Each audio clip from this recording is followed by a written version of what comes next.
A special good night to all our friends. Special good night. Good night to all. How was your Saturday, folks? Just bear with me. I just rushed on to the set, and I have my friend who will be on shortly, Miss Ward. Just bear with us. As you join, you can share the broadcast. We are on live. This is our review of the year 2022. We invite you to share. We invite you to share the platform tonight. I'm coming without glasses. I am, happy to be here with you after my trip to London. Yes, my friends. We're going to have fun tonight. Let me ensure that our phone lines are up. And I'll be greeting you. Tonight is a fun night. I'll be greeting you. Please share the live. Please share as you join. Share. Yes, we're on. Yeah. Yes, our system, yes, we are on there with our sound. Yes, sir. So we are open for calls at any time. My guest will be on with me very shortly. She's getting herself all fired up and ready to go. As I said tonight, I'm not wearing glasses because I left it in the car. And I would feel my way through the night. There is enough, trust me, enough that we will discuss. We can discuss tonight without me reading anything. All right, let's go through our platform. My YouTube is down. Well, the YouTube is up. We are live on YouTube also, but my YouTube monitor, I will have to be going through screen because the truth is I got stuck in traffic and I really wanted to be here with you. So I'll be checking in and out with our YouTube viewers who are over there. I will be monitoring my YouTube still. Yes, please go over there. And while you're on YouTube, you're going to be seeing ads at the beginning. It is okay. It means that we are now entitled to receive ads from YouTube, which will permit us to start earning monies that we said we're going to use for the needy poor in St. Lucia. So once you go over to YouTube, you're going to see ads. We are 1,300 and something subscribers. We burst the ceiling. And I am proud of everybody who went over and who subscribed to our channel. If you have not subscribed to the YouTube channel, I want you to feel guilty. You need to do the subscription. Subscribe. It is free of charge. All you have to do is to log into YouTube. And what happens is that as you come in, you see the ads. Those ads means that we're getting some cents. A little 1 cent, 2 cents, 10 cents. On the platform. At the end of the month, we will calculate it and see what it is and report to you. All right, but we have just started receiving our ads promotion from our YouTube channel.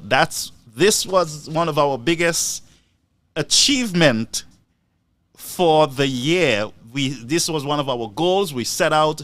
We started with about 100 and something subscribers, and then it just blowed up to 1,337 or somewhere there. So we hope tonight we can burst that ceiling again with our subscribers. But I am proud of everybody who supported us on the platform. Let me just take a peep over there. I get excited when I look at the YouTube channel because it's our only revenue source for the needy poor. We cannot distribute any funds as yet because we just started, and it starts with cents, a few cents for the ads and everything else.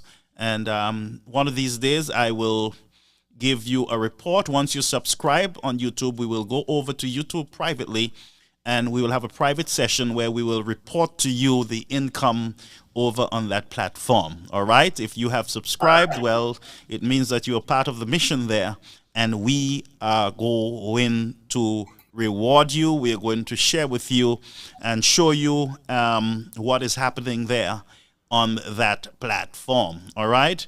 But we are happy to be here tonight. Minerva Ward is going to join me very shortly, and what we're going to do is that we're going to have the year in review. We're going to look at the bad times, the good times, the headline stories, the stories that got us really upset, got us mad, got us laughing, had us,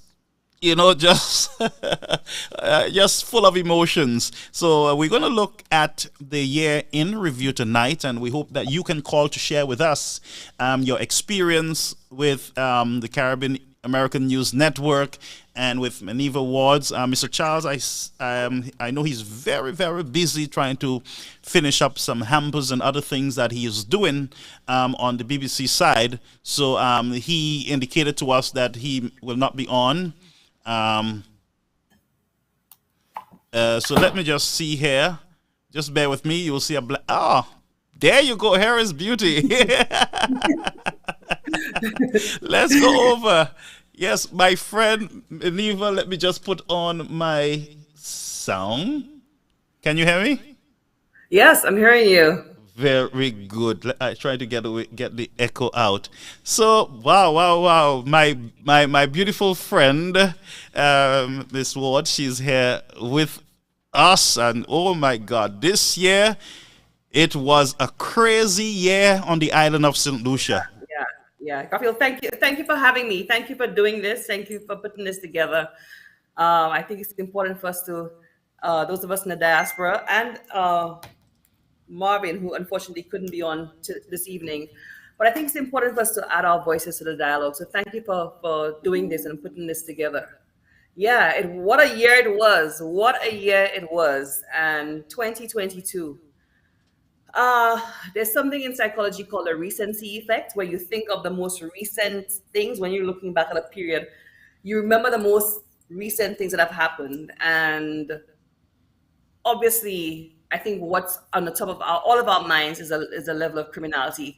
I don't know if you want to jump into that or if you have a different format for the show tonight, but yeah. No, it is open. It is open mic. It is open mic, and we are inviting our callers to join us in the discussion. The number is 929-586-1821. As Minerva and I, as Miss Ward and I, we were discussing, there's so much happening that, I mean, you don't even have to write anything down because they're so fresh in our minds. It's like this year was just a crazy year in St. Lucia, and I mean, it is still a crazy year. So, Miss Ward, you can, Minerva, you can go ahead, and then I will try to do some tweeting on the system while you go at it. What was the first topic you want to talk about? Do we want to tackle the crime situation first and foremost? You know what? Yes, I think we should look at the crime situation because right now we have a lot of families, and to all the families out there who are mourning the loss of their loved ones, we sympathize with you. We want to let you know that we are praying for you, and I'm not going to say that we feel your pain because you alone feel what you're feeling, and so we can only give you our condolences, our sympathy to all the families who have lost loved ones throughout this year. And we must say that from the beginning of our discussion when it comes to crime. Yeah, absolutely. And we've surpassed a record for last year. Not a record we ever want to break. Not a good record. Sadly, we have surpassed the record for the number of murders from last year. Sadly, and I sympathize with the families of every single person who've lost their life. It is sad that a life taken away has been reduced to a statistic. But sadly, that's what has happened. And our country is not on a good trajectory with the level of criminality in the country. I get the sense, Garfield, that number one, first of all, the number of illegal weapons, guns in the country is a serious problem that needs to be curbed.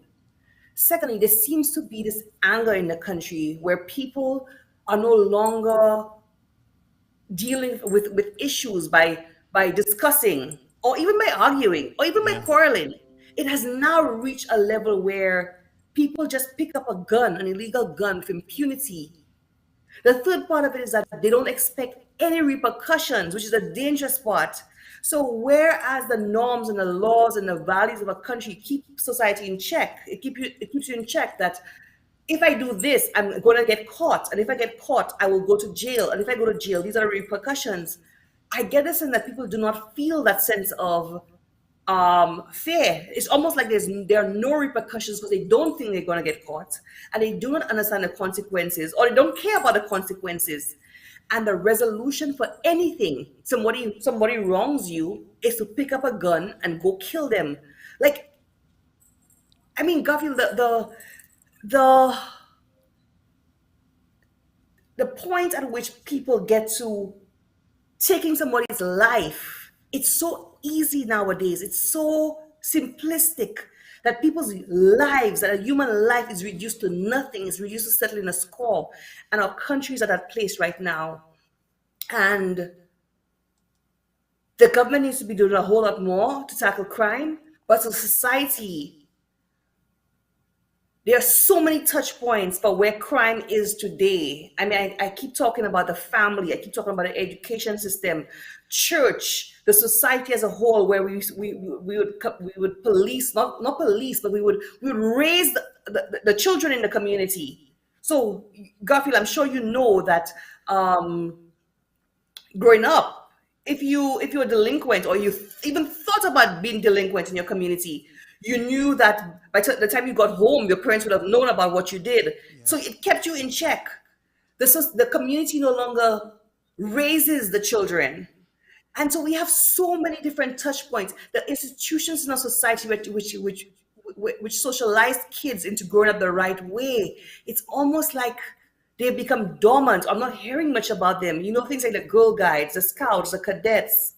Some people have been asking for children to do service, to do national service, Yep. to do discipline. You know, you go to school and you are involved in all these clubs and service organizations, and that teaches you discipline. I think fundamentally, that's what it is. It's about discipline more than anything else. Yeah.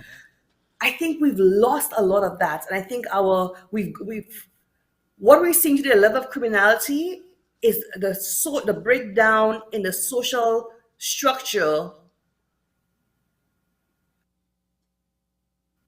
25 years ago. That's what it is.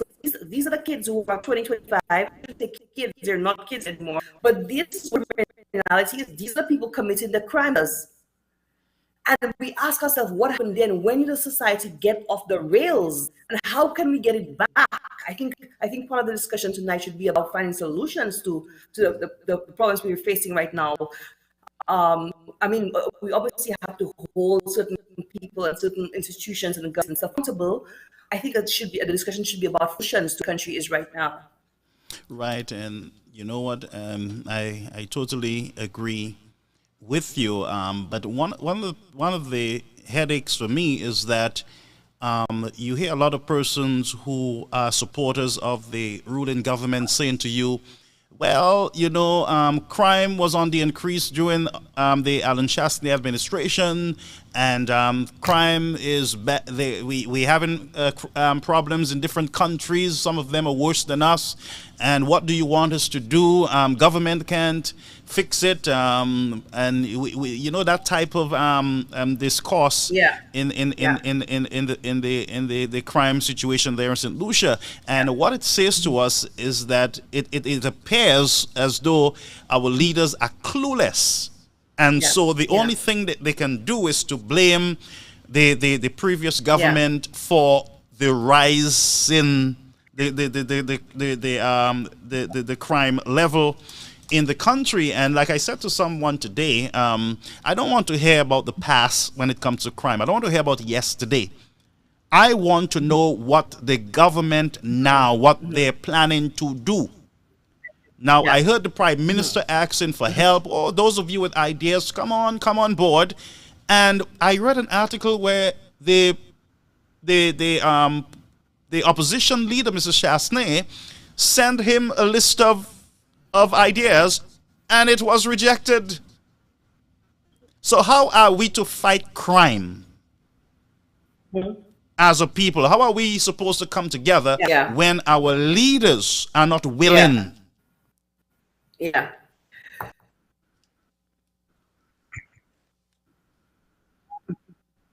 Yeah. I think we haven't. So all of this,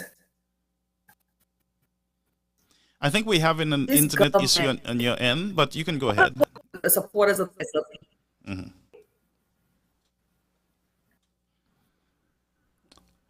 Okay, just bear with us, folks. We're just having. are you hearing me though? Yes, you're frozen, but I believe it will reset itself very soon. Just bear with me, folks. Right. Okay. Are you hearing me? Yes, I believe we hear it now. Continue. Okay. So I was saying that, okay, I need to mute my computer because I'm hearing an echo. Okay. Just 1 second, sorry. But we can hear you clearly now. Okay. So I was saying that part of it is true that crime didn't just start off today. It's been an accumulation. It's been hair and hair and hair. It's been added on. Like I said, a breakdown in the society. That's true. I'm not going to dispute that. The numbers have been increasing over the years. But what's also true is that this government seems to be clueless as to how to tackle crime with any sense of immediacy or urgency. There are obviously long-term solutions to tackling crime. You need to go back to your institutions. You need to go back to your church. You need to go back to socializing kids in the straight and narrow. All of that is true. You need to strengthen your institutions and so on. But you need immediate and urgent action. So two things: you need long-term solutions and you need short-term solutions. And this government, I am not hearing any short-term solutions from this government. I'm hearing things about we will build this, we will build that. Yeah. A building, as much as the police need proper facilities, that does not solve crime. And so there are long-term solutions, yes, but we need immediate solutions. And this prime minister seems to have thrown his hands up in the air and seems to have given up. He does not have a clue as to how to tackle it. He doesn't have a clue. It's clear. He's given up. And Garfield, for me, that is the scary part, where you do not have the sense of leadership from your prime minister. As a citizen, you don't feel confident that he even has a clue how to tackle this, far less the confidence that it is being handled. So right now, the criminals are running the country. Sadly, it's a very sad state for our country to be in.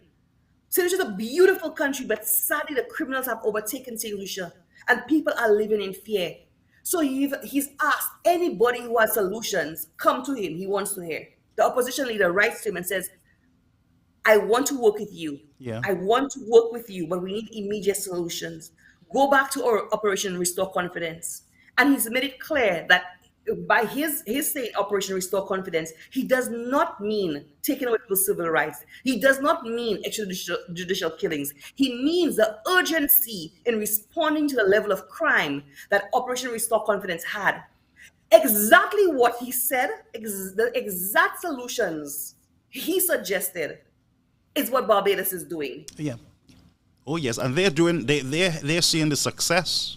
Absolutely. Oh yeah. Barbados is a country 141 murders for the year. We are at 72 murders for the year. Yeah. You have to have an immediate, urgent solution. You have to show the criminals that you are in control and not them. And right now, the citizens are in fear. Everybody's in fear. The criminals are doing what they want with impunity. And it's a very scary situation for people at home. Those of us who are abroad, who are watching the situation, who would like to go home, but are scared to go home. Well, And I mean, I'm a Christian and I am planning to be there in the next week or so, but right Yeah. now I got to think of my security because these guys are no respecter of persons. No, no. Garfield, I too, I do not live in fear. I Yeah. don't live in fear, No. but I am fearful of going to St. Lucia Yeah. because of what I'm seeing. When you could tell me somebody could go to a wake and spray a wake with automatic Yeah. fire, Hmm. hitting 14 people, 14. We're no longer safe anywhere. And that's the scary part. You are a sitting duck at any point. You could be having a drink in the marina. You could be having a drink in Gross Lake. You could be having a drink or a meal anywhere on the island. And you are a target for whatever reason. You step on somebody's toes, and it comes down to these stupid little things. It seems that people know there's no conflict resolution anymore. There's no longer verbal discussions about a conflict. It is taking up a gun and shooting somebody. That's the part that scares me. 14 people shot at a wake. Nothing is off bounds. Imagine a wake of somebody who was murdered. Yeah. They had drove by and shot 14 people. And from my understanding, one of them, a young person, now is in diapers in the hospital. A young person. My God. Another one, the leg is gone. One of the people who was hit. I mean, where does it end? Where does it end? And you have a prime minister who has thrown up his hands in the air and given up. How are we the citizens supposed to feel? When there's no sense of safety, no sense of security. Your commander in chief is supposed to give you a sense of security and safety and show people that he's tackling this. He has this. The man is saying he's not a police. He doesn't have an idea. If you have ideas, come to him. That is not good, not just at the level of criminality, but it's not good for the economy, it's not good for the country, it's not good for the psyche, it's not good for investors, it's not good for tourism. It's not a good situation overall. That's right. That's right. And then to diminish the recommendations that the leader of the opposition is making when he asked for recommendations, like, how? You can't ask for suggestions. It's like, Garfield, you're asking me for advice. When I come to you, very good advice. Oh, I dismiss that because like, I mean, it shows you that it is just a game. You know, it is not it's a game. real. And as I said before, in order for us to get this crime situation under control, it must start at the head with the government of St. It Lucia. must. Yes, we will say, oh yeah, these boys need to be disciplined and the home and everything as well. The home have already failed. Yep. They have already Yep. failed. So therefore, we are dependent on the government to put things in place to secure the citizens of St. Lucia.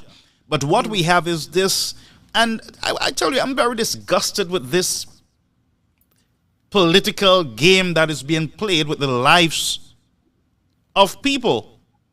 All the St. Lucians are asking is that the government come together and find a solution to the problem. That's what you were voted for, to protect the people of the country, to protect their going out and coming in, basically, to protect the water, to give them clean water, to ensure that they Yeah. have clean air, to ensure that their security is in place, that they have good roads, Yeah. that the educational system is functional, their medical system is functional. That's why a government.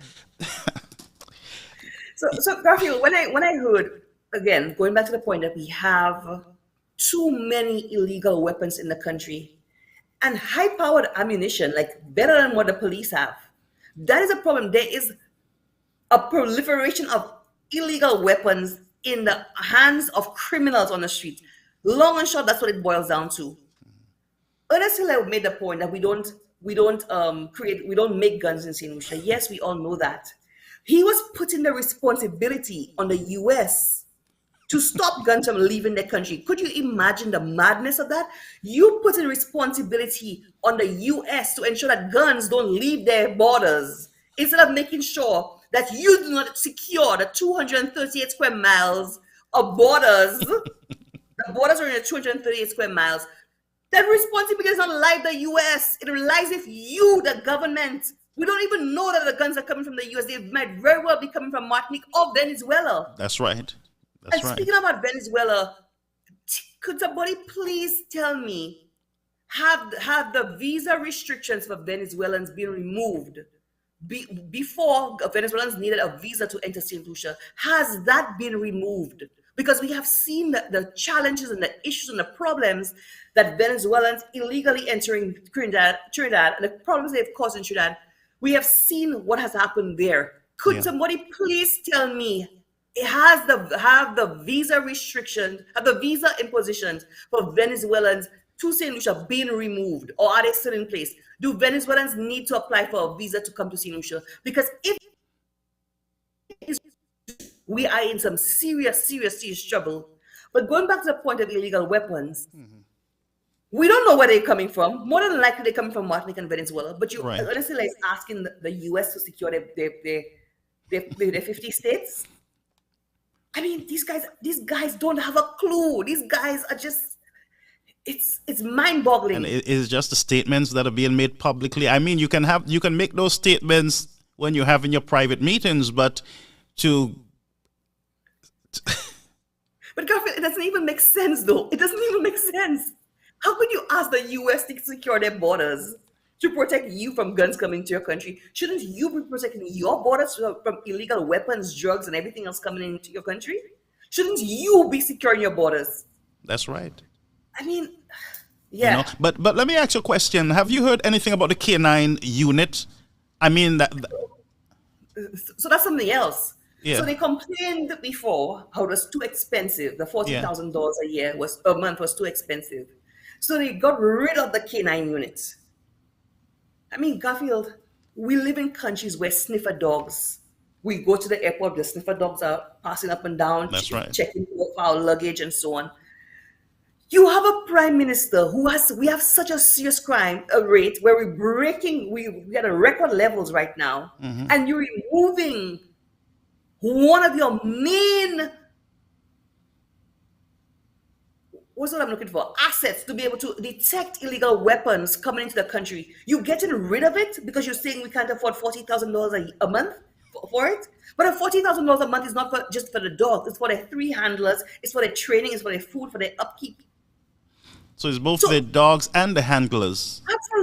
Absolutely. So he got rid of them. Now he's coming back and saying he made a mistake because he thought the scanners. Garfield, we are such a corrupt society.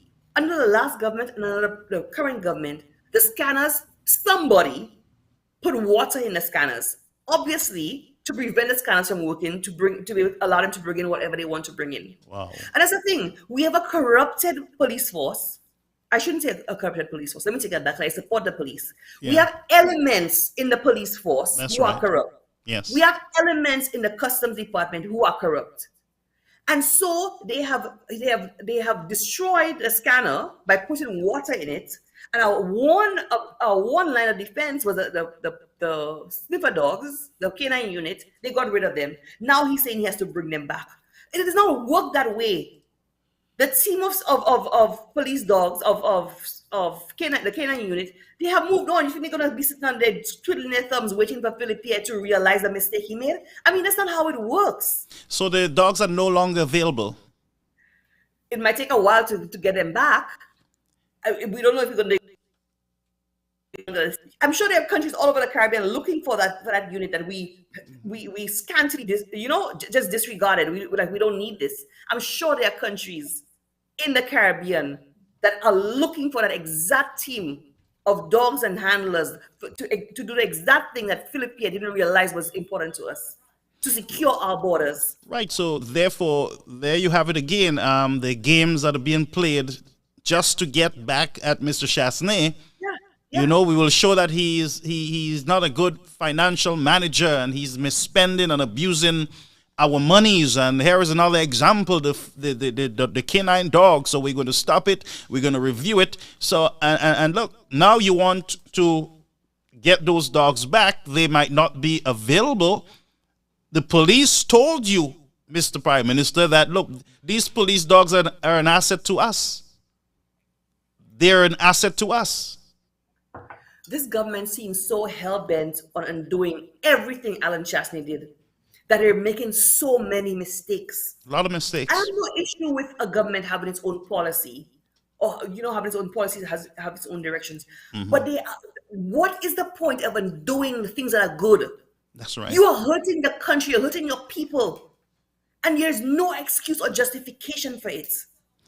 The Canaan unit is one example. The decision on St. Jude's is another example. I My don't know if you want to God. continue on the issue of crime, if you want to go to St. The Jude's. airport too.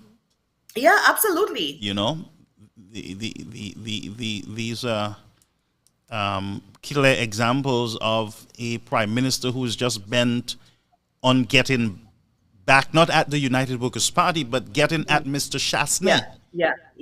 not And the that's United thing. Workers' Party. Yeah. This government seems to be so distracted by Alan Chastney. They have a 15-2 majority, but Yeah. they are so distracted by Alan Chastney that they have lost focus. It is all about trying to diminish him, trying to undermine him, trying to reverse everything he has done, trying to make him look bad, that they have lost focus on moving the country in the direction it needs to go. This government is all about Alan Chastney, including in the House. All while Alan Chastney continues to stay calm, cool, collected.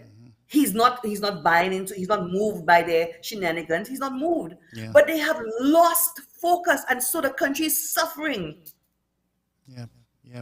And we saw in the House at the beginning of the sitting these men, fresh into power and victory, using the House as a ring, a WW match where they can get back and fight and embarrass and insult this one man. We saw many attempts, to take away his salary, to silence him.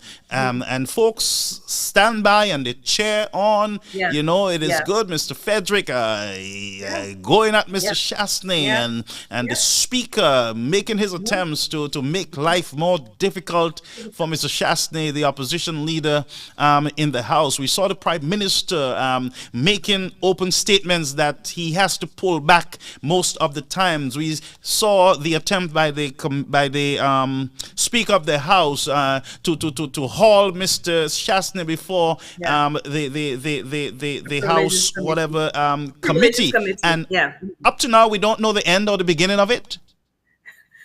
Garfield, We have a call. You wanted to take this call? Yeah, for sure. Folks, anybody can call. Caller, you're on the air. Seasons, greetings to you. Good evening to you and your guest. My beautiful guest, yes. Good evening. Good evening to you all. Compliments of the season. Thank to you. you. Same to you. Can you hear me, Miss Great Ward? topic tonight. Thank you. Hello? Yes, we're here. Can you hear Miss Ward? Not clearly, but I'm hearing you. Clearly. Are you hearing me? Are you hearing me now? Are you hearing Miss Ward? Is this Allison? But she's not speaking right It now. seems so. Okay, but yes, that's you hearing me right Allison. now? Allison, go ahead, please. No, I'm not. No, I'm not. Oh, you're not hearing? No, I'm not. Uh-uh. Our lines are clear. Just let me fix this. Go ahead, caller. Can you hear us? Yes, I can hear you, Pastor Garfield, but Minerva is kind of... Are you hearing me now? I'm not hearing anything from her. Can you hear her now? But anyway, Let her make a contribution. Okay, go ahead. I'll listen. no. Okay, I'll fix that. Go ahead. Mhm. Okay. Yes, St. Lucia right now is in a mess. St. Lucia right now is in a mess because of the government that we have there right now, the obsession that they have with Alan Chastney, and they refuse to focus on the matters at hand. They're so focused on Mr. Chastney. Focus on Mr. Chastney, how would I say it? They're trying to make the public believe that Mr. Chastney did so much wrong when he was in office. That is the problem. But the problem I am seeing that I have been telling St. Lucians that from day one, what they are trying to have this government of St. Lucia exposed to them, they will not get it. They will never get it. Because from day one, Mr. Chastain have been telling them that everything I did it within the laws of the country. I did it within the laws of the Constitution. And whenever a prime minister, a leader of the country, opens his mouth and says to his nation, whatever I did it within the laws of the country. You will not find any form of corruption.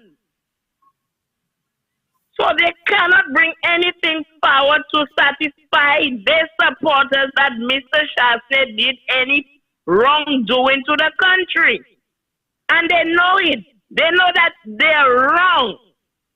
They cannot find anything on the man, and they know that they are trapped where they are. The country is sinking because the madness that they were doing when they were not in opposition. Now that they are in there, they are seeing that the man didn't do anything wrong.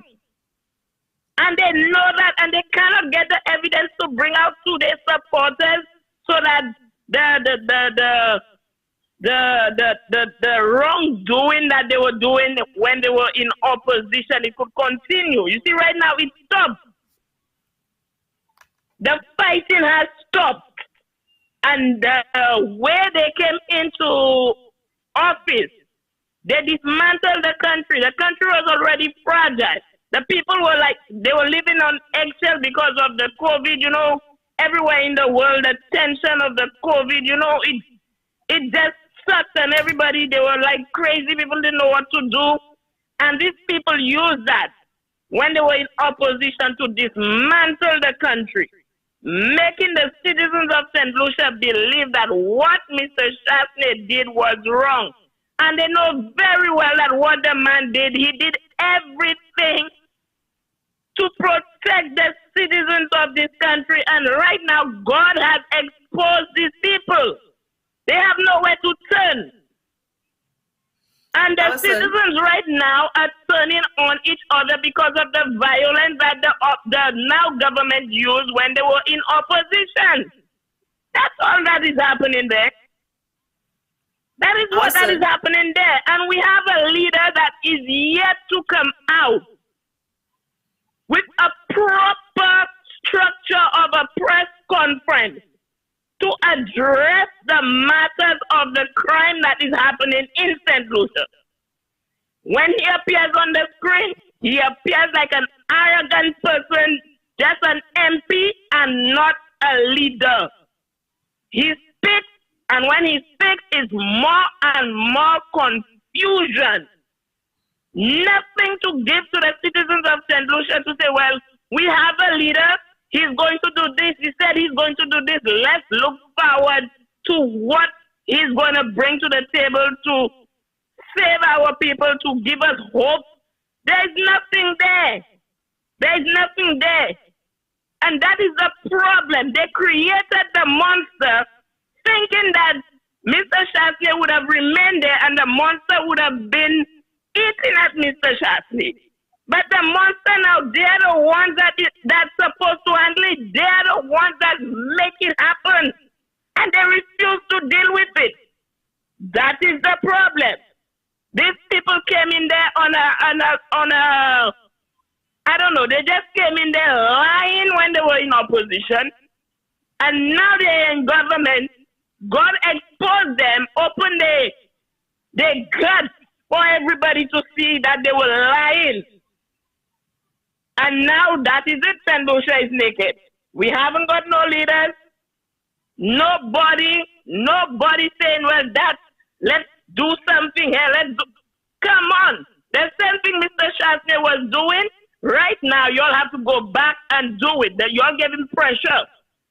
Y'all gave him pressure and pressure and pressure. All these people had to do was to just come and continue the work that the man started. That is why the country is in a mess that it is today, Pastor Garfield. They played too much dirty politics, and they were not ready to govern the country. That is all. And Philip Pierre needs to come and apologize to the people of St. Lucia for us to get back on the right path. Unless he doesn't do that, St. Lucia will sink. So, caller, you're saying that those guys, they're not sure whether they're in government or not. They believe that they're still in opposition. But that is it. That is it. So they're opposing the opposition. That is it, Pastor Garfield. That is just it. Wow. That is just what that is happening, and they need to change that. They still have a chance. If they want to make it better, they need to man up and do what they're supposed to do. And they went into the privilege committee saying that they're going to take Mr. Shastney to the privilege committee. Made a mockery out of themselves. Everybody is seeing that. The whole world is seeing that. Yeah. What is that? Alison, I don't think she can hear me. What is that? Oh, can you? Hold a minute. Another mockery again, putting St. Lucia on an international stage, and everybody's laughing at us. You want to take somebody to court? She can't. And the person has to tell you how to go around it to take them to court? Can you hear me, Alison? Alison, can you hear me? Yes. Can you hear good. me? So we were just trying to check on the audio there. Can you hear me, Alison? No, she can't. Oh, she can't. Okay, so and it's a new piece of system that I have here, sound system, and I'm not even sure why we're having these problems with the audio. So it means I'll have to upgrade that thing. I'm hearing you clearly, but I haven't heard anything from Minerva yet. But if you want to say anything, stay on the call, and I would use you to adjust the system. So stay on the call, right? Okay. Ms. Ward? No problem. Yeah, I was saying. Just tell me when you're hearing her. Okay. Thank you, Alison, for your contribution. You raised an important point that this government campaigned on a platform of corruption in the last government. And Garfield, we are yet to see what that corruption is. We are yet to see where that corruption is. And I said from a few days after this government came into power that they owe it to the citizens of St. Lucia to investigate the allegations of corruption and come to us with the reports, because we want to know. We need to know. Two things need to happen.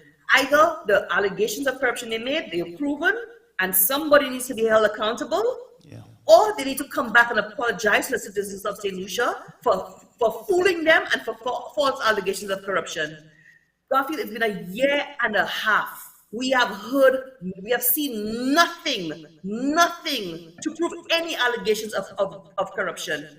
But that's how the Labour Party operates. So anybody who is vocal and visible, you become the target of their attacks. Garfield, you have become the targets of attack. Guy Joseph, but even more than us, Guy Joseph has been the focus of their attacks, and they pin corruption on him. Yeah. I am yet to see anything. They've completed a report on St. Jude's, and nobody can see that report, just like the Linquist report. The Linquist report, they spent $3 million on a Linquist report to investigate Guy Joseph and did not make the results public. We St. Lucians need to demand that any investigations, any audits, any inquiries, the results are made public to us so we can read for ourselves. Do not use it as a political tool where you can cherry pick what parts of it you want to put out there and save the parts that are going to embarrass you. We need to be able to read the full report for ourselves. And I have yet to see any level of corruption in the last government. I am yet to read it. Yeah. And I need to see it. This government needs to prove the allegations of corruption they made, because they campaign on a platform of what I believe was lies, propaganda, painting, repeating everything of corruption, unproven allegations, and people people took it in. And they confused the electorate and they got in without a plan. And we're seeing the results of it today. All right. Can you hear us now, Alison? Just you, Pastor Garfield. Okay, so I will have Minerva to. is not coming through as yet. Okay, so I'll continue to work on that system. Thank you for holding on. Okay. That's not a problem. Thank you. Caller, you're on the air. We have another caller on the air. Caller, you on the air. Go ahead.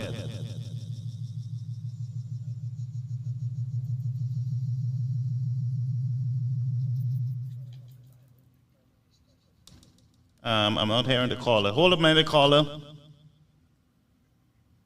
I'm not sure what is happening here, but just hold. Go ahead, caller.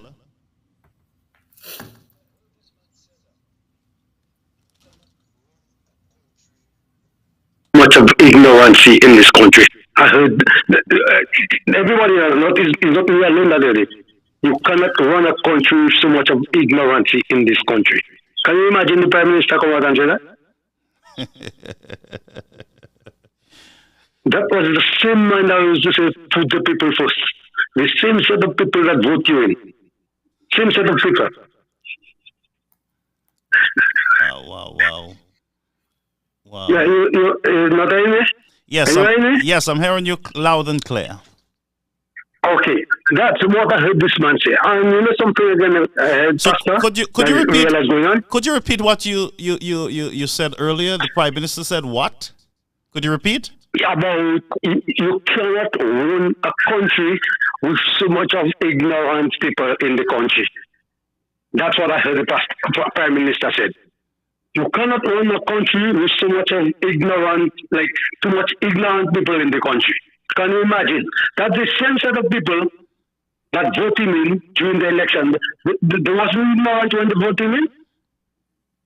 There wasn't ignorant. And you know what? Something again, what I noticed?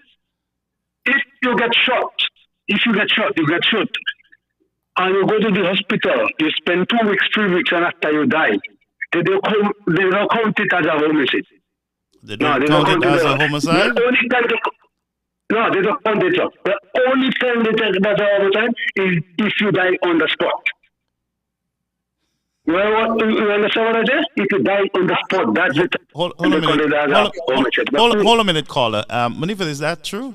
Garfield, I don't know what's going on. I think he's right because the people, the 72 murders are not on the spot. There are many people who died subsequently, who were shot and died subsequently. They have not added to the official numbers. There are bodies that they have found decomposed, that there were at least 2 bodies they have not found, they have not added to the official numbers. So the number is actually higher than 72. Oh, no. It is, sadly, but he's right. They're only counting people who died immediately on the spot or maybe the day after, but they're not counting people who died a week or 2 after. Hello? Boy, go ahead, caller. Go ahead. Yeah. Wow, this is news. We got to look into this. There's no problem, man. No, but I'm not telling you about that. No, but you go ahead. And one thing again, about this. Whatever Alan Shastri stuff that was good. That was something in the interest of the people. These guys never finished it. They did not finish it.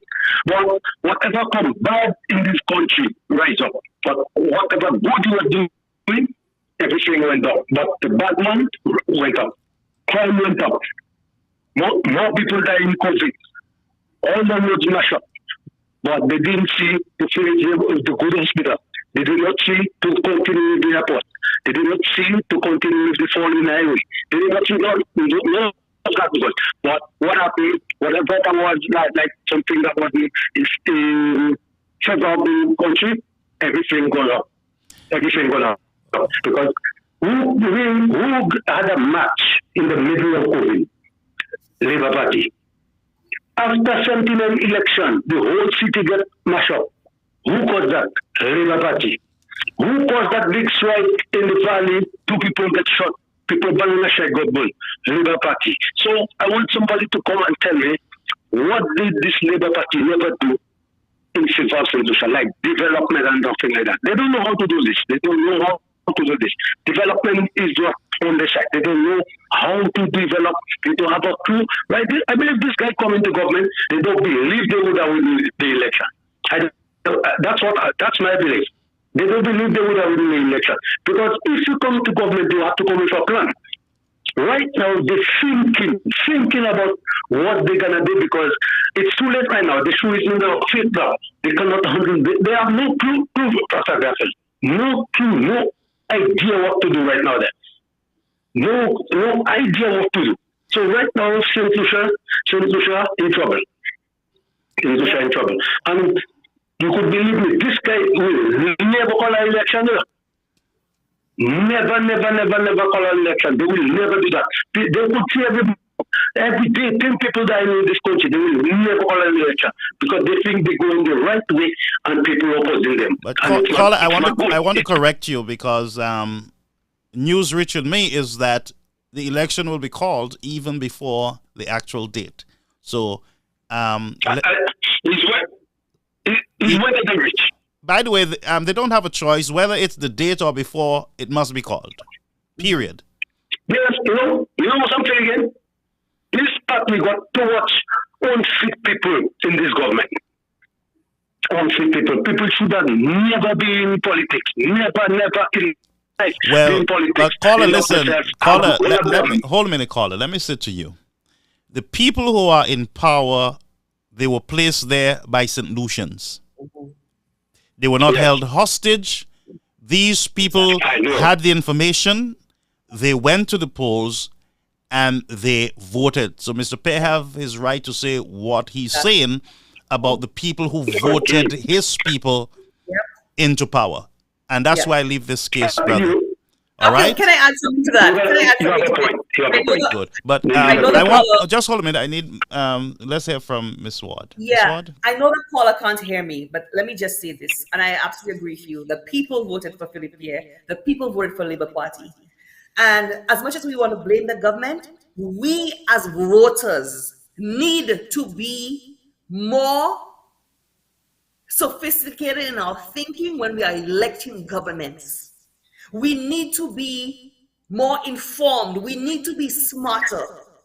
We cannot let the Labour Party or any government continue to fool us.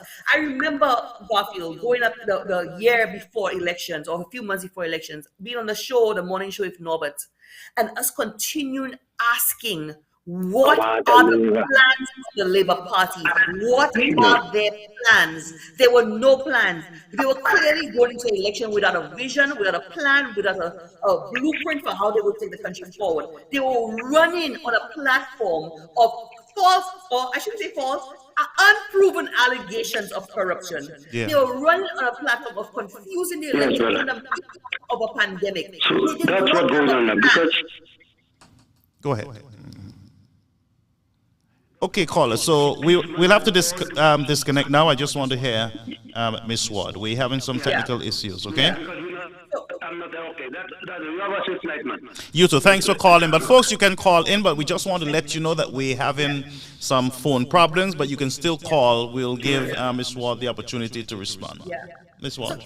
Yeah, Garfield. So I was saying we have ourselves to blame that we allowed a party to fool us who did not come to us with a template for a plan, a realistic plan. Yes.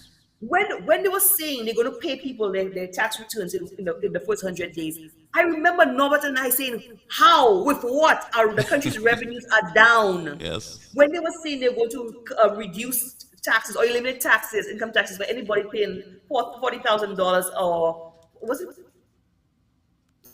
$4,000 a month? I think or less. yes. He asked that question, how? How are you going to meet a revenue shortfall? That was unrealistic, and everything you're saying has come through because it doesn't take you don't have to have 2 degrees or 3 College degrees is or whole. PhD to figure it out. It's obvious that when you cut your revenue like that, there's a revenue shortfall. How are you going to meet it? Exactly. And the government didn't. This Labour Party, when they came in, they don't have a plan, but people still voted for them, so they have themselves to blame. That's right. Caller, you're on the air. Caribbean American News. Good night. Good night, Mr. Ladies and Bermudez. gentlemen. Season's greetings to you. San Lucia. Same to you, sir. Yes, sir. What's on your mind? Let me start off by saying that St. Lucia got the government they deserve. We got the government we deserve. I agree. I could talk about St. Lucians and prove show you a lot the whole night of how ignorant St. Lucians are for truth. So if Philip J. Pierre calls St. Lucians ignorant, he's right. He's not wrong. Because let me start by saying this here. Kenny Anthony, Kenny disgusting, disaster, disgraceful Anthony went to the IMF, the World Bank and the IMF, and they wouldn't lend him the money. They told him to get his house in order.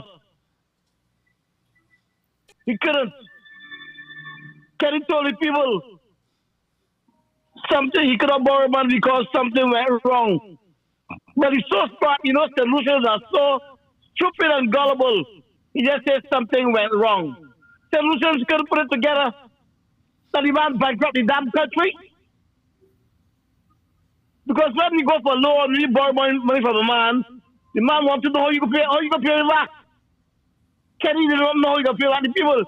And the press and the people of St. Lucia are so dumb. They never ask the question, what is it that went wrong? And the same people that they voted in this last election, they were the same people that they were there with Kenny Anthony. They were there. They were there. He was saying to me, Pastor, I hire you. You sink my ship. I got Minerva in your place. Minerva took me to the promised land. I gotta get rid of Minerva and bring it back. Am I gonna get rid of Minerva and bring it back? For what? Because I'm an idiot? I'm gonna be an idiot. So whatever Pierre saying is right. You can't blame Pierre. We all know what Master looked like. We all know what Before looked like. Pierre said to you all, he wants to be like Kenny Anthony. You cannot take it. Look at his constituency. Look at the constituency. You cannot take care of constituency. You can take care of country. Come on, now you mean to the college or no secondary school. You cannot take care of a country of a constituency. You will take care of a country, man. And the more, listen, the more the government, as the old people say, the more the monkey go up the tree, the more it straight backside. Now, you talking about the dog. You know why they bring back the dog? It's because of the white couple that got shot. That's why. And make make international news. That's why. Those guys are caring about those solutions. Those guys are jokers. Those guys are jokers. Besides being jokers, they are a bunch of zombies. You know what a zombie do? A zombie takes the first thing in front of him for the next high. That's what those guys do. Let me show you what I mean. The man, Richard Bronson, gave the world's greatest leaders to Alan Michael Shasta. Put it off in front of him. And Shasta said, I want that. I want that. Go and come again. Bronson, he took it off the table for a while. SFP got in. Bronson threw it in front of them. The same deal, they started it. Bronson said, thank you, give me that money. And it backfired them. Then you had to report. They said, oh, Taste was the man was dealing with that, Taste man dealing with that. But he did what they were giving our great leader. He said, no, I want that. That ain't good enough. Go and come again. So let's say, okay, we hold back. They hold back. And as those guys those jokers get back in, the Mongoose gang, / zombie government get in, they throw it in front of them. They start it again. Those guys are zombies. And they're telling people about running a country. The great man's running a country like a business. What do you think running a country is? What do you think where the country is? It's a business. The people's business. Don't you have to listen, man? I have never seen so much nonsense in my life. There's no way in the world to see those guys. Listen to me. I used to live in Barbados. I will bet you my life. I bet you my life. None of those guys that SFP would be in politics in Barbados. They would not be in politics. They could not be in real government or the opposition, although they got none. You have a party that's tainted, a government that's tainted. You know what they are. What do you expect from them? What do you expect them to give you? What do you expect? And then you find that each time Pierre go in front of Mike, he's laughing in his friend. And let me tell you something. I know Pierre good. I know Pierre well, very well. Pierre was the president of Steelers United Cricket Club, and I played cricket for Steelers. And Pierre was never a man that smile or laugh. He's not that kind of guy. He don't smile and laugh. If he smile or laugh once a year, that's it.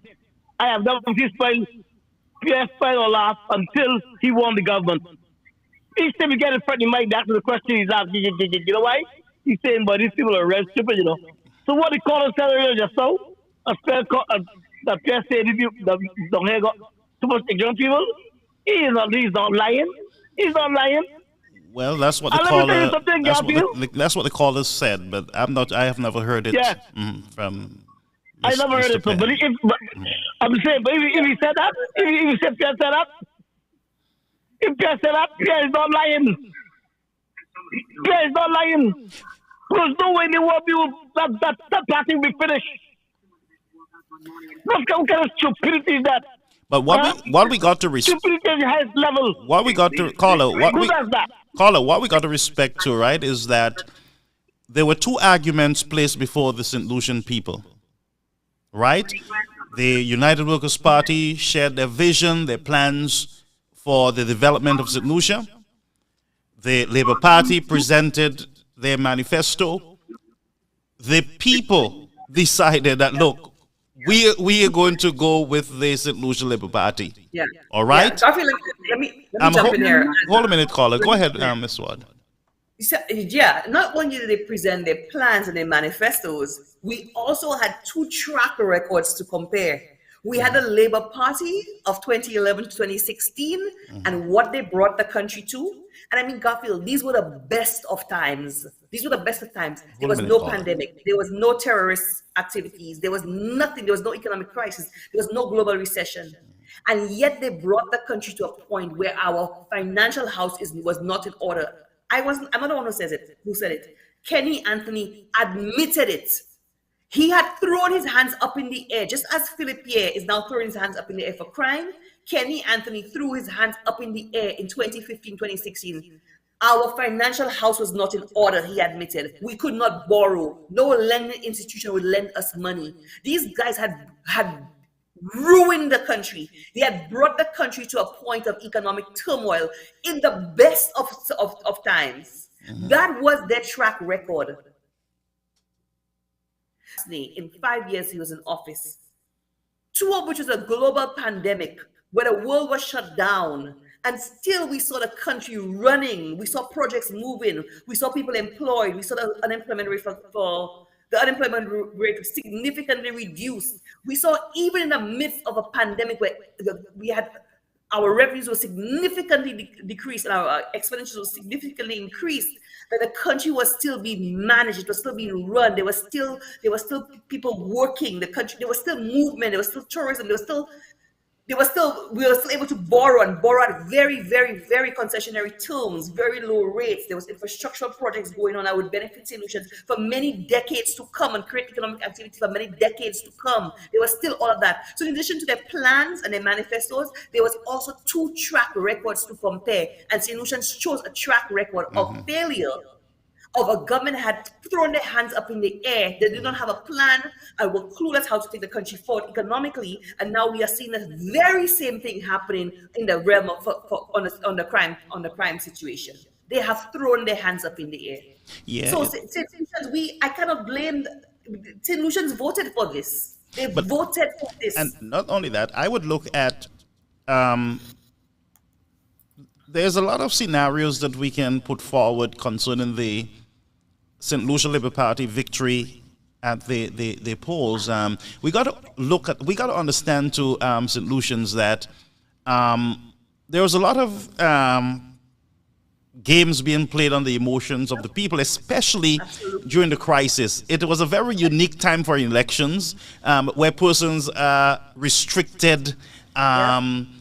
Persons are tired of being in their homes, not being able to go to parties, to carnival, and people are just frustrated. Plus, all the negative that you were hearing about the government, that in itself would have played a very big role in the elections, the last elections, and we cannot get away from that. So the United Workers' Party could have done their best in managing the COVID, providing for the vulnerable, fixing roads, building the new hospital, preparing for the airport, universal health care, looking at the increase of the minimum wage or a livable wage in the island. All those things were there in plans. Most of them were being done as we speak. But the people, they were frustrated, and that's the truth. And if you get a frustrated group and you start feeding them, then they're going to start eating.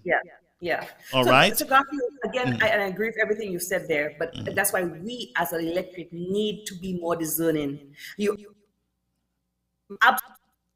Caller, you there? They told, sorry? No, I was just checking on the caller to see if the caller is still there. Let me just... Okay. Hold a minute, Miss Ward. Caller, could you wrap up now? I really want to get that point from Minerva. She's making a very, very valuable point there. Okay, all right. Or later. Okay, no problem. Miss, I really want to hear you. You're making a lot of sense. No, I was saying that you're absolutely right that they played on the emotions of St. Lucians during a crisis. They used a public health crisis, an economic crisis that the world had never seen before, that no country in the world is prepared for, that we were being asked to isolate, we were being asked to wear masks, we were being asked to social distance, we were being asked to stay at home, we were being asked to have curfews. They used that health crisis where our government was tasked to keeping us safe. Now we know what COVID is. Now we have vaccines. Now we've moved past there. But remember, in the first 3 years of COVID, what happened? Where the world, St. Lucia didn't do anything that no other country had done. St. Lucia was doing exactly what the WHO was asking every single country to do. Every single country was under a state of emergency. Every single country had lockdowns. Every single country had curfews. Every single country in place had mask mandates. But yet, the government, the Labour Party, when in opposition, played on this, the white man, as they branded Alan Shastney. And Alan Shastney is not a white man. And even if he was, so what? But he's not a white man. They played on this narrative that this white man has their knee on their neck and he's holding them hostage, when all he was trying to do was keep the St. Lucians safe. They made it look, when he said, we have a duty to manage our lives and our livelihoods. We have to keep the country open and to keep tourism running. They demonized the tourism to go after Alan Shastney. They demonized our main industry, Garfield, to go after Alan Shastney and asked that the country be shut down and insisted that COVID was coming through our front doors, despite the fact that everybody had to come in with a negative PCR test, had to isolate for 14 days. They made it look like tourists coming in through legitimate means were bringing in COVID just to go after Alan Shastney. And you know what we saw? Sorry to interrupt you. What we saw also is that that strategy played on the minds of the St. Lucian public, because what you saw was the citizens, one or two of the people of St. Lucia, attacking the white man, the tourists on the street. You saw them harassing them with camera. Look, them on the street, they're on the street, they're on the street. And we are locked away and they're on the streets. And you saw that. We saw that. We saw that. Yes. And as a the Labour Party, they did not care. They were ready to burn down our country just to reign after over its ashes. You demonize our tourism industry. When you came in, and people are saying, but wait, you keeping the industry open? There's still COVID. No, we can't. The same thing Alan Shastney was saying. But there was so much hypocrisy in all of that. They turned St. Lucians against the very lifeblood of St. Lucian of the country. Where St. Lucians was saying, why we need tourism? Tourism is a bad thing. But But sorry, I don't want to interrupt you, right? But let us try to let's look at this fairly and honestly. We cannot really put the 100% blame on the St. Lucian people. We also have to blame the United Workers' Party government ministers also, those who were busy plotting and they were against the government that they were sitting in. Yep. So not only you have a crisis, a medical emergency, a pandemic, you also had to deal with a pandemic inside of a ruling party. There were more than one. You had more than one persons there, ministers, who were actually, and we are seeing now that they were more than 3 or 4 of them, who were not comfortable and were operating as opposition in the government. What do you say? Absolutely, Garfield. And I agree that I'm going to just get to that point in a second. But just let me wrap up my point about the last government. Yes, sorry about that. There's things you do not do, even when in opposition, even when you want to win an election. There are certain things you do not play with. The health of a country, the lives of St. Lucia, you do not play with. And that's what the Labour Party did in opposition. They politicized a global pandemic, a health crisis, an economic crisis. They politicized it. They demonized our main tourism industry. Yes. They diminished it. They tarnished it in the minds of St. Lucians. And today they are reaping the rewards of what they sowed while in opposition. And I remember Norbert and I always used to warn them. He said that what you sow now, you will reap later. When the seeds, you're trying to destroy the very thing you may need later down the line. And today they're reaping the rewards of the seeds they sowed while in opposition. Now let me go on to answer your question. Absolutely, Garfield. There were too many. There was a pandemic, even within the ranks of the UWP, and now we have seen it. We saw Stephenson King, despite the fact that you had the Prime Minister bending over backwards to give him what he needed to run his ministry, to run his constituency, always at the back of his head was plotting and planning, leaking information to the opposition. And now we see the plots and plans unfold. And now we see his independence was never independence. It's always about getting back at Alan Chasney for getting the reins of the political leadership of the UWP. We are seeing it today. So when he was very much a part and parcel of fooling St. Lucians into believing that he was this upright standing citizen, when he was not, when he's not. And it was always about his issues and his jealousy for Guy Joseph. That's how I have read this. And it has always been plotting and plotting and plotting and plotting and planning throughout the 5 years and undermining everything the government was doing, only to come out a few days before election to say, I can't be a part of this. You're part of it for 5 years. You had ample opportunity to speak and you didn't. But just to go after Alan Chasney to make sure he lost that election, he fooled St. Lucians into believing that he was independent and he couldn't be a part of the government because they were corrupt, quote unquote. Up to now, we have not seen that corruption.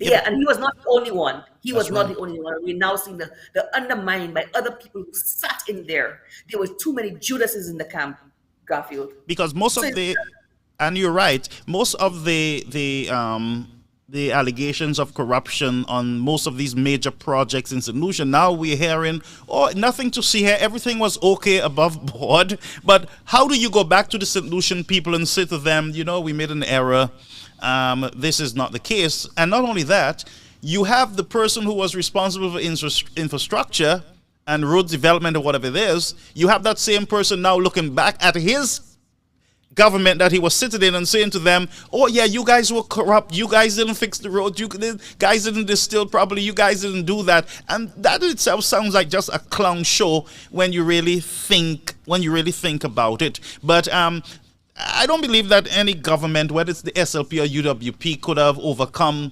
what the position that the United Workers' Party found themselves to be dealing with something that St. Lucian have never seen. The St. Lucian public has never seen before, to lock them down, to restrict them, to have persons not having an income, having to buy foods from the farmers and distribute it to the citizens of St. Lucia. These are the things you don't hear people speak about, that the government did their best at the time to manage the country and to provide for the citizens of the country, to secure vaccines and to keep up with the latest developments in the country, to open a hospital by force, open a hospital that was named and the ceremony was done. The government had to open that hospital because of COVID. Two, the government has to reorganize the hospital there in Castries to deal with the COVID. Also, the government had to get hotels organized so that they can isolate or they can put incoming guests so that the country, they can protect the citizens of St. Lucia. And guess what? The government had to pay for these hotel rooms. Miss Ward. Absolutely. No, Garfield, you're 100% correct. I mean, when I think of how Alan Chasney, and I was looking at what he was doing from afar, from Canada, but seeing how he was managing COVID. Even Sean Edward on the first command center meeting, he agreed.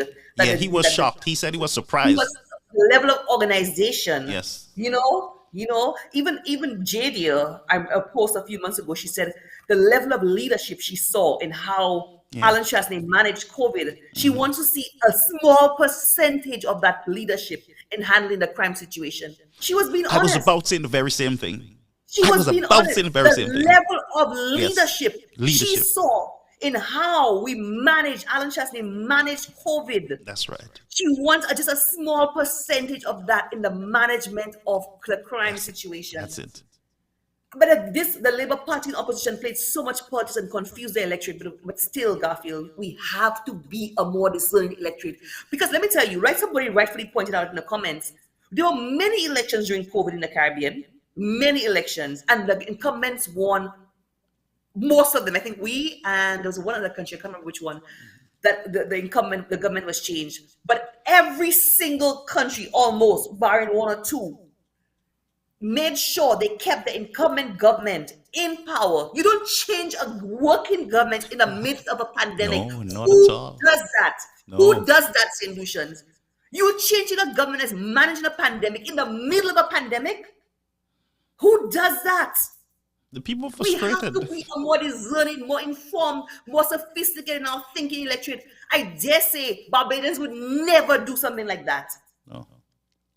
And we like to compare it to Barbadians, and I have to, because Barbadians are perceived to be a more educated, more refined, more informed, more they read, they don't just listen to nonsense and repeat. And they are. My wife is a Bajan, so that is true. But they are seen as that in the Eastern Caribbean. They are more informed people, and they're more discerning in their thinking. They would never have made the mistakes St. Lucians made. So the point is, we are there now. What are we going to do about it? What are we going to do about it? Garfield, I don't know. This country is just, these guys are just marking time in government. Yeah. But it's too early. Miss Watt, it is too early for that to be happening. It's too early. It's just what? It's not even 2 years. But nothing is happening surprising me. Nothing. Because like I said, I remember Norbert and I won in St. Lucians. These guys came in without a plan. If you're building a house without a plan, Garfield, what's going to happen? You decide you're going to build a house. You don't have no plans, no architectural drawings, no blueprint, nothing. What's going to happen? As you go, you add. How these guys came in. They did not have a plan. And right now, all marking time. They are in office. They will be in office for the next 3.5 years because they have a 5-year term. A year and a half has gone. They'll be in office for the next 3.5 years, collecting a salary, just in office, and throwing their hands up in the air and saying they don't have a clue. There's nothing that's going to come out of them. There is nothing. St. Jude's is not going to be completed. It's not going to be completed. The Huronora Airport is not going to move forward. They have sold our ports, basically, our access to the country, because they do not have a clue on how to manage it. So they've now sold out to foreign entities. But Mr. Pear said, earlier this week that with the airport in Vieux Fort, they're going to start on that, but They saved the country millions of dollars. How do we come to, how do we? Garfield, that makes no sense. That makes no sense because whether they went through the PPP arrangement, the public-private partnership arrangement that they want to do, or whether they went to the Alan Chasney model of taking a loan under very, very, very concessionary terms, Garfield. Yeah. The interest rates are like maybe 1% with a 5-year moratorium, extremely low interest rates. You're almost getting free money. Very little cost of borrowing for the airport to be paid for. Both models are to be paid for by the same revenue stream. The revenue stream is the airport departure tax. So what are you saying? You're going to save St. Lucia's money? The money was never coming from central revenues. It was never coming from the taxpayers of the country. It was always a tax on people using the airport.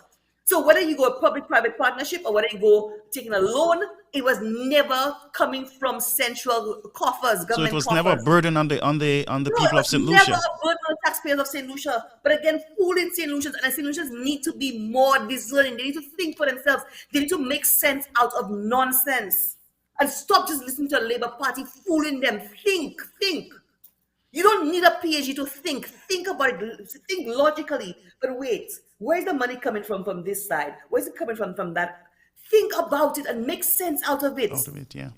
Yeah. Stop just listening and drinking the nonsense and repeating, our grandchildren are going to be paying for it. No. But either way, it's going to be a tax, or it's going to be revenue coming from airport departure tax, largely paid for by tourists, not St. Lucians. I mean, you have some St. Lucians who use the airport, yes. Yeah. But 85% of the people who use here in the airport are tourists, are foreigners. They're the ones who are going to be financing the airport, not St. Lucians, except for the few who use the airport. Wow. That's how the Labour Party lies to St. Lucians. And then you have people gullibly repeating it without thinking. Well, majority of the people have not traveled out of the island, so they don't even understand, what's going on at the airport. I just got back from London, and at the airport I took an Uber to Gatwick, and when I looked at the receipt, I saw a whole set of different fees. There is a fee just for me to park outside to drop my bags and go into the airport. A number of fees, and I mean, it is paid by whom? The travelers, not the regular man driving from Castries to Viewport. Not the guy who goes out to sea and buy gas. It is paid for by travelers. Yeah. So as Ms. Ward said, it is not a burden on the St. Lucian. Yeah. So when you're saying to the people of St. Lucia that we just saved you millions of dollars and we will show you very soon, how are you saving them millions of dollars? It was never coming from central revenues. It was never coming from them in the first place. Garfield, I remember I think it was 2008 when Alan Chasney, as then Minister of Tourism, I remember when the UWP government back then passed that airport departure tax, again, to create this lockbox of revenue to build the airport, to enhance the airport. And as a citizen of St. Lucia, living in St. Lucia at the time, I was very much against it because I felt, why should you be taxing me for a new airport that I am not enjoying? I was very much against that tax. I'm going to be 100% honest with you. That was back in 2008. But the tax went through, and people, there was money coming in. There was a lockbox, and money was coming in. When the Labour Party came in 2011, they said they were going to remove that tax, that airport departure tax, and they did. And I don't know what happened to the funds in that lockbox, if they went into that lockbox. But I dare say, if that tax had continued from 2008 to the 5 years the Labour Party was in office, and they had continued that tax, and had not got into that lockbox to do God alone knows what they did with that money, we would have probably been able to pay for this airport cash right now because of the money that would have been in that lockbox from 2008 from those taxes. So, and I say this to credit the vision of Alan Chasney. Because at the time, I was really not happy about it. I was actually really annoyed because I would travel pretty often when I was in St. Lucia, that I'll have to be paying that. And, most St. Lucians don't travel as frequently as I did. But it was the vision of Alan Chasney You know, it was the tourists were the ones largely paying for it. But today would have been paying for that airport cash if they had continued, if the Labour Party had continued the tax. But right, and you know what? I'm confessed too. I'm a preacher, so I got to tell the truth. I got to join you. I was mad. I complained. Yes, me too. And nobody wants to pay more at the airport. Yeah. Nobody, because it is what it is. But it's for the betterment and the development of the country. And when you have, you go to some airports, man, and these airports are beautiful. You want to sit, you want to even lie down on the floor with your bag and all. Beautiful environment. What do you have there at Viewfort? See, Lucia, honestly, Garfield, that airport it's an embarrassment. It is an embarrassment. For a country that says it's serious about tourism, that airport is an embarrassment. It's ridiculous. It is beyond ridiculous. We don't have the airport is a dump. I'm just gonna keep it real. The airport is a dump. You don't have this where you don't have the I forgot the name. The gate, the thing. The gangways. Yeah, you know what I'm talking about. So you have to walk out to your plane. It could be raining, it could be pouring. You have to walk out to your plane. And the engine blowing in your air, blowing. Yeah. And not only that, the capacity of the airport, the majority of international flights coming on the weekend. The airport is jam-packed on a Saturday and a Sunday, and in the winter months on a Monday as well. And you have one or two rude workers there too. Sorry. Yeah. But the point I'm making is that you have to, these guys are talking about, they're boasting about the hotel development in Choiseul, which Alan Chastney started and did the majority of the work on. And they're now, as usual, trying to take credit. But for that hotel to enjoy occupancies, to make it viable, you have to have additional airlift. The airport doesn't have capacity for airlift because it's full on a weekend. And we know international travelers, tourists, they come on a weekend. They rarely travel midweek. They generally travel on a weekend. But the airport is at capacity on a weekend. Garfield, you know that if you come in on a Saturday or Sunday or even a Monday on a weekend during the winter time. It's ridiculous. The lines are skirting out the door. It's ridiculous. The place is imagine you traveling for 4 hours. We're joking. You're traveling for 8 hours. Yeah. For 8 hours, you get there. You just want to go and get and go do your business. I think I have a recommendation to the government. I would actually hand over the airport to the National Trust. What? It's an old place. I mean, it's. You invested in the National Trust. Sorry. And you'll start afresh. Start afresh. Let them manage that thing. But Garfield, a work under the UWP had started on the new airport. The piling was almost completed. The work had started. These guys stopped the project. Garfield, these guys literally they got a country running. They got a country 12% GDP growth. All they had to do, but again, going back to the point, it was all about targeting Alan Chastney. Yeah. All they had to do was continue the projects until they could start their own. The airport would have been way off. Swallow your little pride. I know you campaign against everything, but we accept that these are the things you said when you're campaigning. Yeah. You're bashing the airport, bashing this, bashing that. Ongoing, at least there would not be a level of misery and unemployment and suffering in the country because there would be work going on, there would be economic activity. Right. But they stopped everything to go after Alan Chastney, to go on a witch hunt that we have heard nothing about, and up to now, they're owing the contractors on these projects. I was just going to say it's going to cost them millions of dollars when they finish. Millions. Garfield, there's a term in engineering. I forgot the name. When you start up a project, there's a term. What's it? I forgot the name. When you start any project, there's a cost to starting up a project.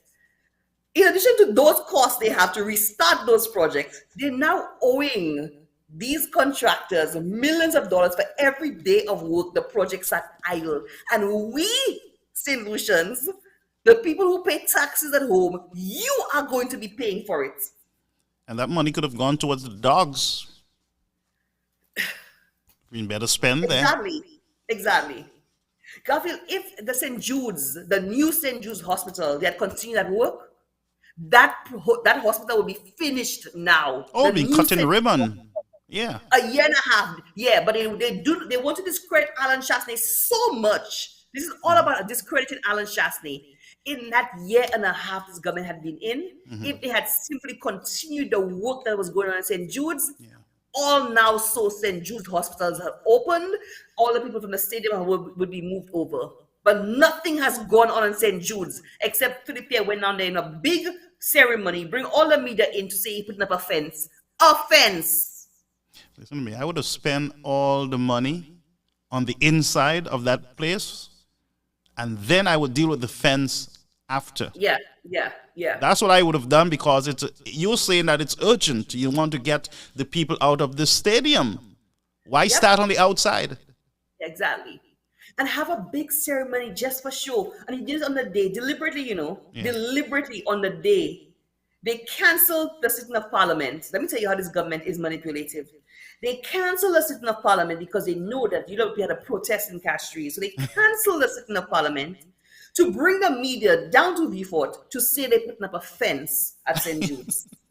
Could you believe the craziness going on in St. Lucia? I don't know if I heard right, but a few years ago I heard the then Minister of Health, I think she's the Senate President now. I think it's a Reynolds lady.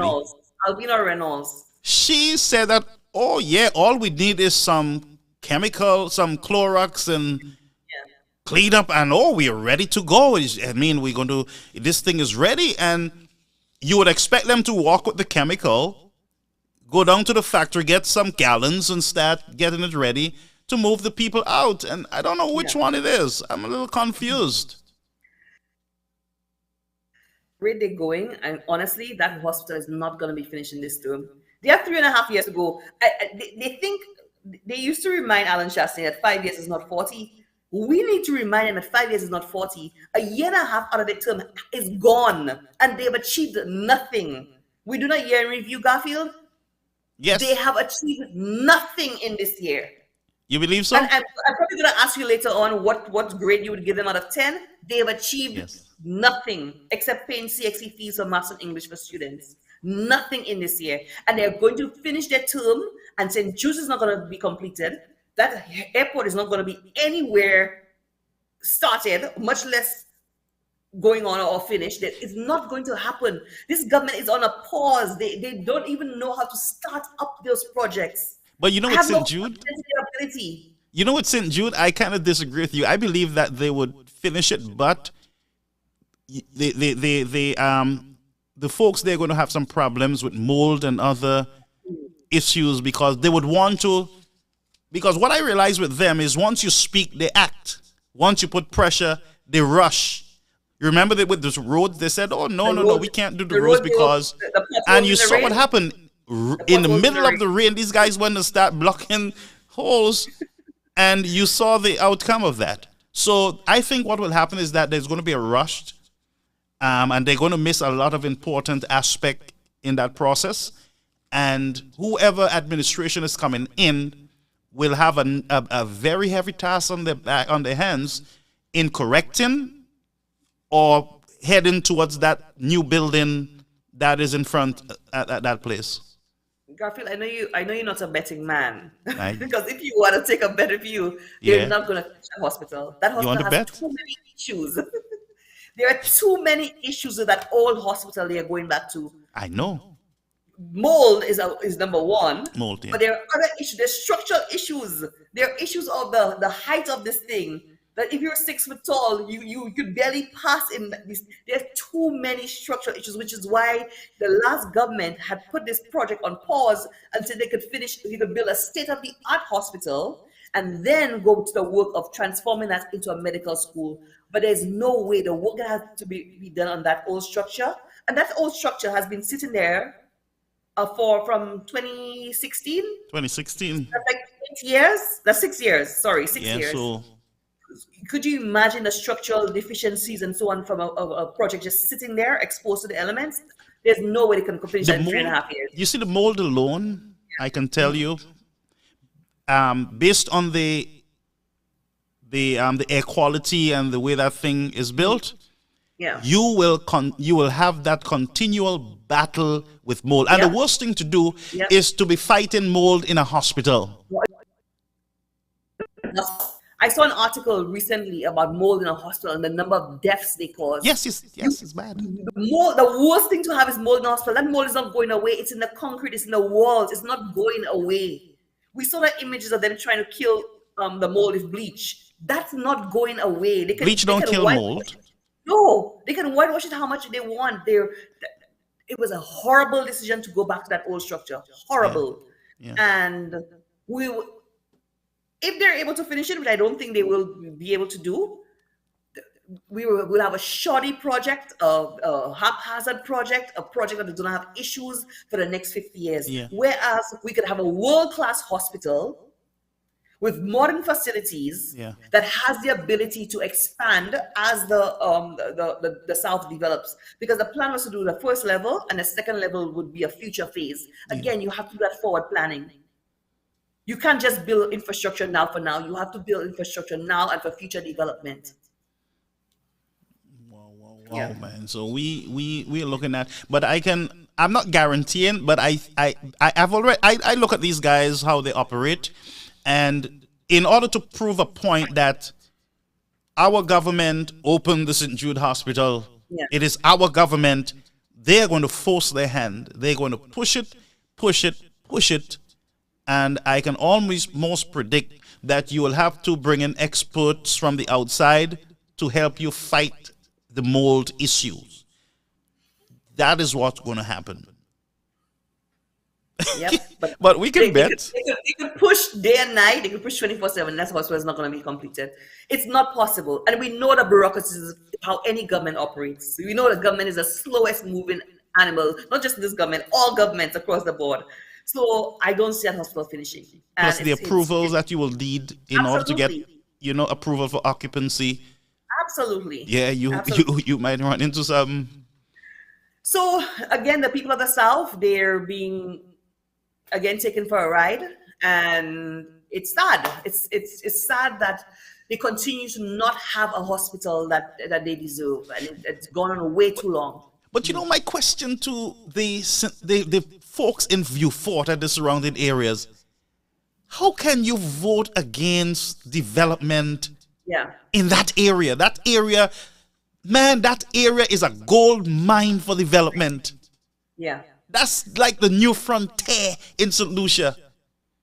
And I am confused. Nothing with it. And the Labour Party has done nothing with the South.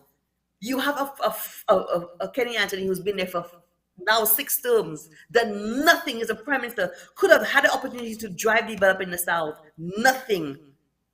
You have View Fort North, again run by the Labour Party. You have Labrie that has never left the Labour Party. Pay lip service to the South. Nothing. Then you have Alan Chasney who came in, who tried to drive development in the South, who was really, really, really focused on driving development in the South. And but because you see, and again, Garfield, that mindset of solutions, because I've always voted this way, I'm not going to leave that. Today I was speaking to somebody from the South again. He said to me, my family has always been Labour. I can never leave that. I said, so despite the fact you see these guys are sending the country into the ground, or have sent the country into the ground, well, because my family have always been Labour, I can only vote Labour. We have to get past this ridiculous mentality. It's keeping us backward. Folks, it is keeping us backward. We cannot stay there. Because my family and my generations have voted for Labour, I'm going to continue voting for Labour, despite the fact that they have done nothing for you, despite the fact they continue to take you for granted. You're going to reject a prime minister who is working to advance your interests. For people who you're voting against yourself because your great-great-great-grandfather voted for Labour? I mean, come on. Look, no. And I suspect that's why View Fort is the way it is, because persons they're not voting on the issues that affect them and their communities. It is more about a temporary $5 or a plywood or a bottle of drink or a piece of chicken, just temporary stuff. But when it comes to the overall development of their communities, they're not, their minds, majority, I don't believe their minds are there. And we can see it in other parts of St. Lucia. With you have a lot of lazy representatives, and it's the truth. They get into power and you don't see them anymore. They drive past in the air-conditioned vehicles. Before, they would walk the streets and greet you and sit with you and eat your guavas and your bread and everything else. And you don't see them after. They're a bunch of lazy guys after the elections, you know? Yeah. And so I want to challenge, and I want to challenge the United Workers' Party. And I am looking at, and I am praying and I'm asking the party to organize and to be careful with the type of candidates that you're choosing. People are tired of the same old. Yeah. Yes. People are tired of this type of persons which all they want is to fight to get set up themselves, to organize themselves, but they're not developing your communities. Look at your communities. Look at your communities, folks. And be real. Stop being hypocrites. Stop hiding behind your party. Look at your communities. Look at your leaders. How long have they been there representing you? Do you still have galvanized as your fence? Huh? Do you have drains that are stagnant, that are smelling with mosquitoes? Do you have that existence still in your communities? If the answer is yes, then you have a problem with your representative. Now, we are looking at the year in review. Garfield, I just want to make a point about something you just said about the $5 here and the handouts that cause people's votes to be swayed. Garfield, we as a country, I'm speaking to all St. Lucians regardless of political affiliation, we have to put our country on a path to sustainable development. This business about handouts, it is not sustainable. No government, whether the Labour Party or UWP, can continue just every time you need a handout, you need this, you need that from a politician. That is not sustainable. No. And we have to wean ourselves from this and create real, meaningful economic development for the country.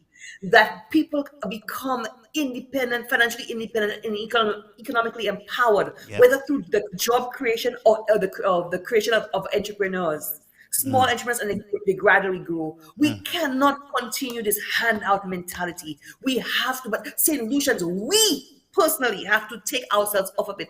Garfield, I think about the days of John Compton, where John Compton, I had this conversation with somebody recently. I said to him, during the days of John Compton, and you could see in his constituency of Mico North, where there's a sense of pride in those people, and they're very, very, very education focused. They're very much about raising their standards, about bettering their lives. You know, despite the fact that you had a generation who were banana farmers who probably couldn't read and write, but they made sure their children got to university. They made sure that was a priority, and it was that sense of pride they instilled in the children. And I'm not saying everybody has to go to university. Some people are trades people and they're good at their hands, or they're entrepreneurial. You don't have to go to university. But the point I'm making is about bettering your outcomes. We have to go back to the point where we teach our children they have to strive for more. They have to.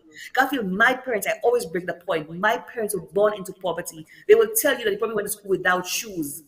But they insisted their children have an education. It was drilled in our head from young. Mediocrity was not accepted. You had to achieve. You didn't have a choice. You had to. And we have to go back to the point of telling our children and raising generations that understand the value of hard work, of education, of being skilled people, of even if you don't go to university, but you are hard worker, you're a hustler, you are like a Marvin Charles, you're baking cakes, you're doing your CMOS, doing this, you're doing that to earn a living for yourself. We have to go back to those days where we wean ourselves of the mindset of just depending on politicians for every single bill that needs to be paid. That is not sustainable. But we have to elect governments that put the country on a path of sustainable economic development and understand what economic development is and create the models of economic development in the country, which is what Alan Shastney was doing. The $500 they gave you was not enough. I would triple it. You cannot vote for politicians based on these. No. What happens when you get $1,500? Let's suppose you had gotten it. Let's suppose Philip did keep his promise and give you $1,500. How long would it take for that? The bread prices alone would have gone with all your money. Yeah, that $1,500 will be gone in 1 week, if not less.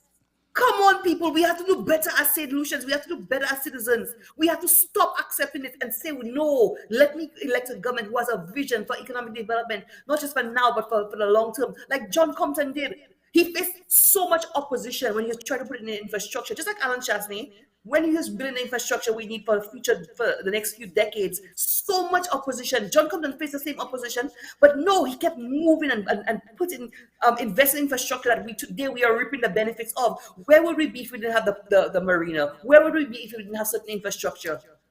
I mean, we have to stop this kind of behavior of voting just on the basis of handouts. You get $200 from a politician, I will vote for him. Let's think about the long term. That $200 is going to be done in 2 days or right. one afternoon.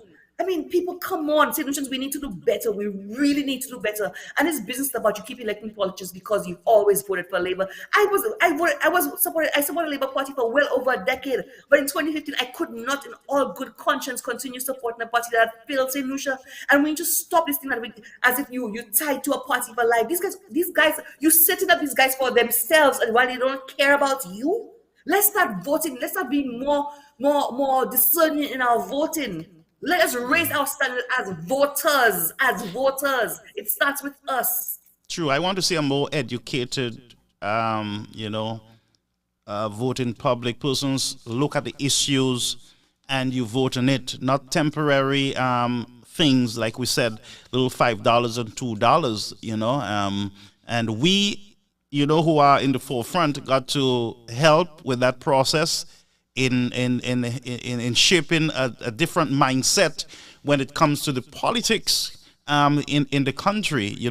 I don't even think that it should be 100% about mépris and about reminding persons of their faults when they were younger, blah, blah, blah, blah, blah. That is not really helping the development of the nation. What it can do, it can help you to choose better representatives in your communities, because you can look at the past and it will tell you a little about the path that your representatives will take. But I just want to say, because it's the festive season, that I believe that St. Lucia Labour Party supporters are St. Lucians. The United Workers' Party supporters are St. Lucians.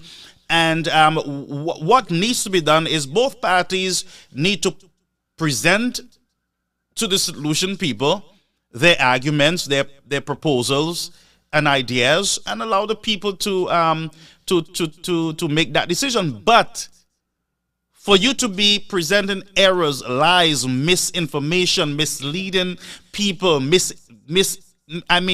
you have a misinformed people, then they're going to make the wrong decisions. You want to give them the right information, and I think that's where we need to go now. Let's present the truth. What is truth? What is right? Don't stain a man because you want to win the election. Don't say that he's a thief when he's not. You understand me? Stick with the issues. Yeah.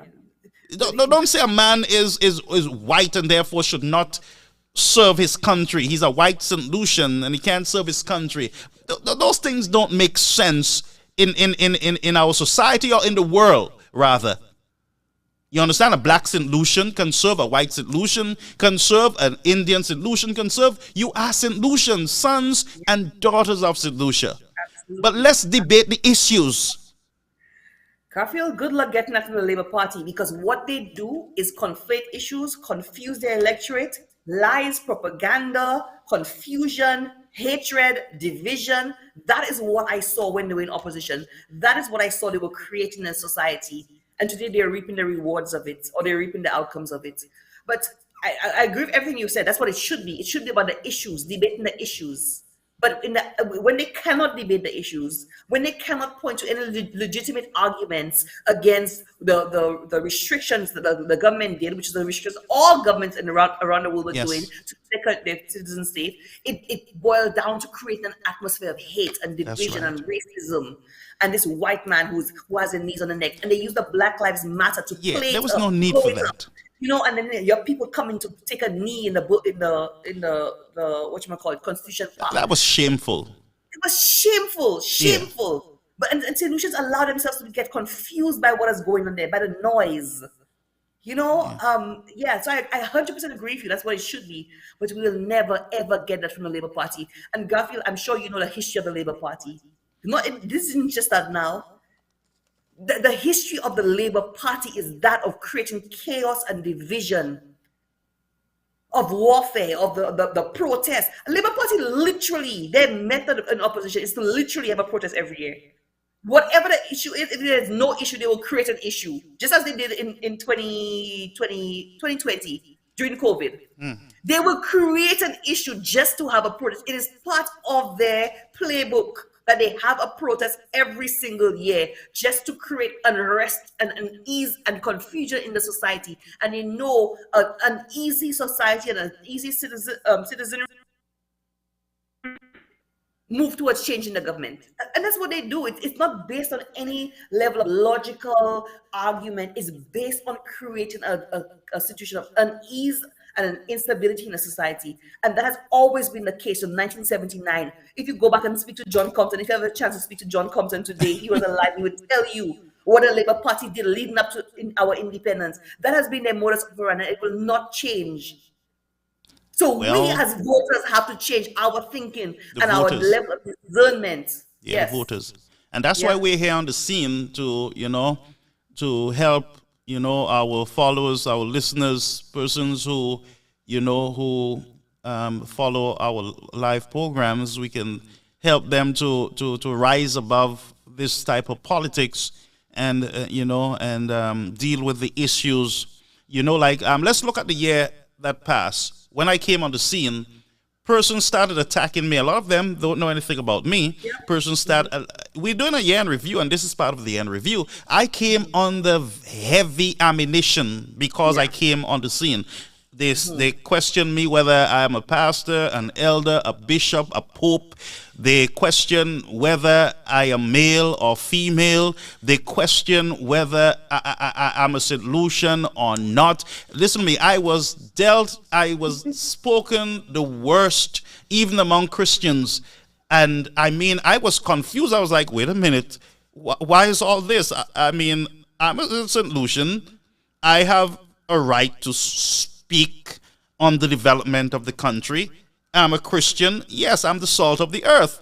Therefore, I have to speak up when it comes to social justice, truth, and righteousness. And folks, look, and let me say something to the people. All of us have our biases. All of us have our parties, even whether you're Christian or not. Most of you have parties that you have affiliated yourself with, preachers, non-preachers, bishops, popes. All of you have your parties. The hypocrisy is that you don't want me to show my position. You want me to be like the regular hypocrite, pretend. No, I am in the center. Or listen to me, I am tired of being a hypocrite. Oh, but Garfield, if you were supporting the Labour Party, you'd be the best thing since sliced bread. They would be praising you. Oh, finally, we have a man of God who's interested in the politics. Finally, praise the Lord, Pastor Garfield. We love you, Pastor Garfield. The Labour Party. They will send offerings for me. Oh, if you were supporting the Labour Party, you would be the best thing. But because you're not, you're the worst thing. You should be silent because you're a Christian. That is the hypocrisy of the Labour Party. So, and a lot of them, again, their theology is a little messed up too, and it's a level of ignorance where they do not even understand that in Bible times, the Lord himself would send his servants to help politicians to shape the society, and many of them were counselors in the government. Some of them were actually government officials back in the day. So when a lot of misinformation, and I am here to break that mold and to expose that type of mentality that keeps us from serving our society as Christians. Exactly. And I have lost a lot of my friends, persons who I consider close friends, who said to me, I love you, you're the best, I'm praying for you. And I have lost a lot of them because of me speaking up on behalf of the poor, and those who want to speak, but they're afraid, and it is what it is. I am still a Christian. I still love the Lord. I'm still heaven bound, and I will continue to lose friends.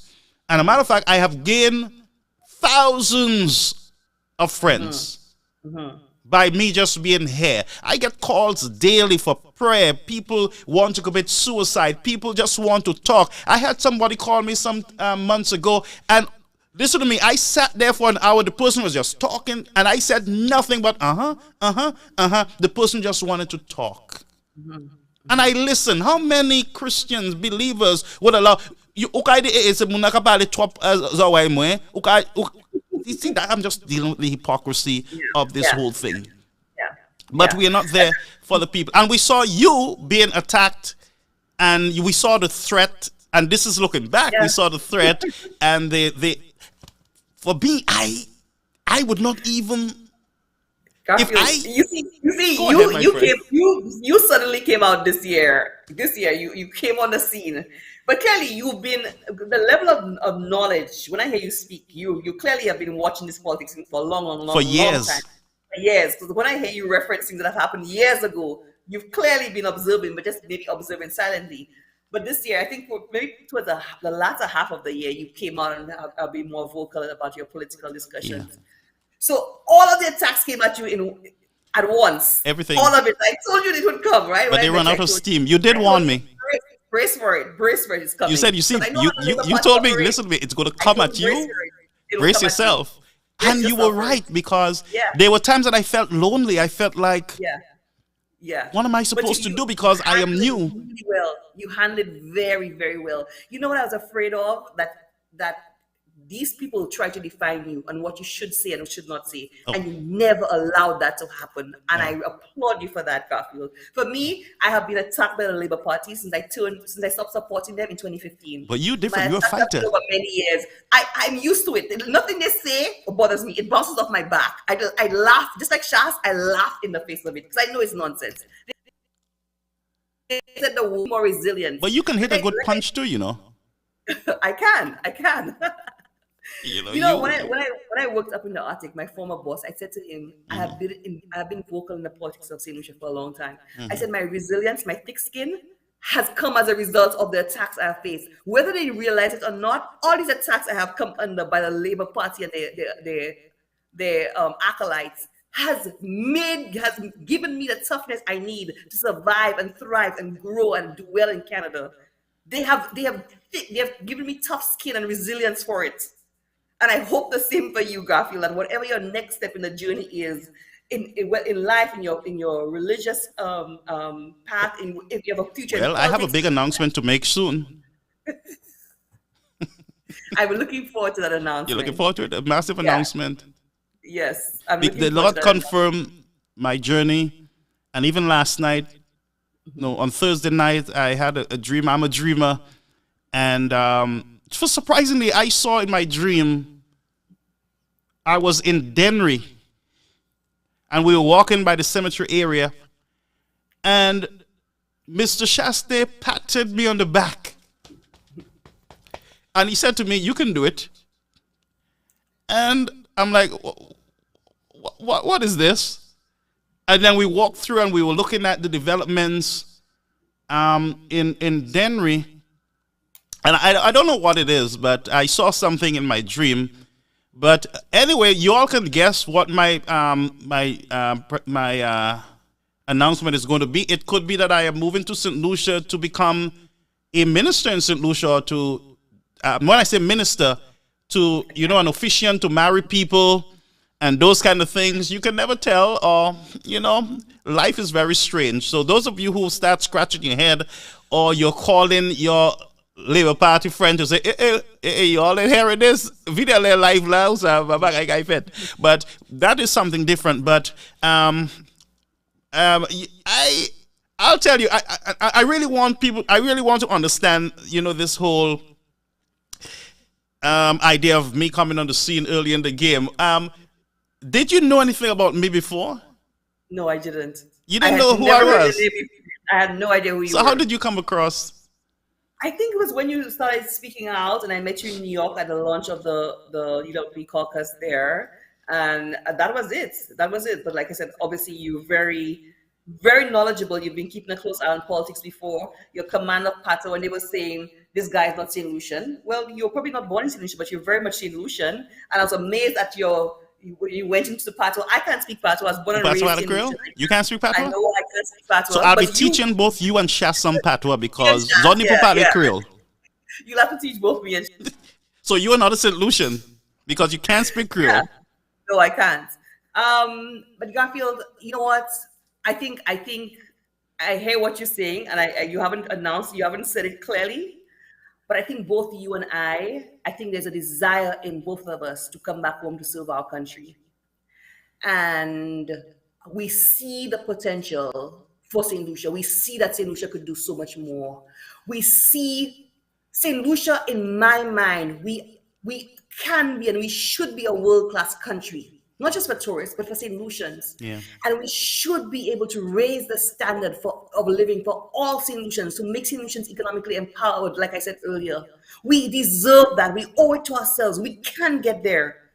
We can get there. We should get there. There's no reason for us to be stagnant. There's no reason for us to be complacent. There's no reason for us to be dependent on handouts. There's no reason for our crime situation to be what it is. There's no reason for communities to be stagnant. There's no reason for communities to be stuck in the past. We owe it to our country to do better. And Garfield, I think just like you, in my heart of hearts, I want to come back home to serve my country at the highest levels. So you're making an announcement?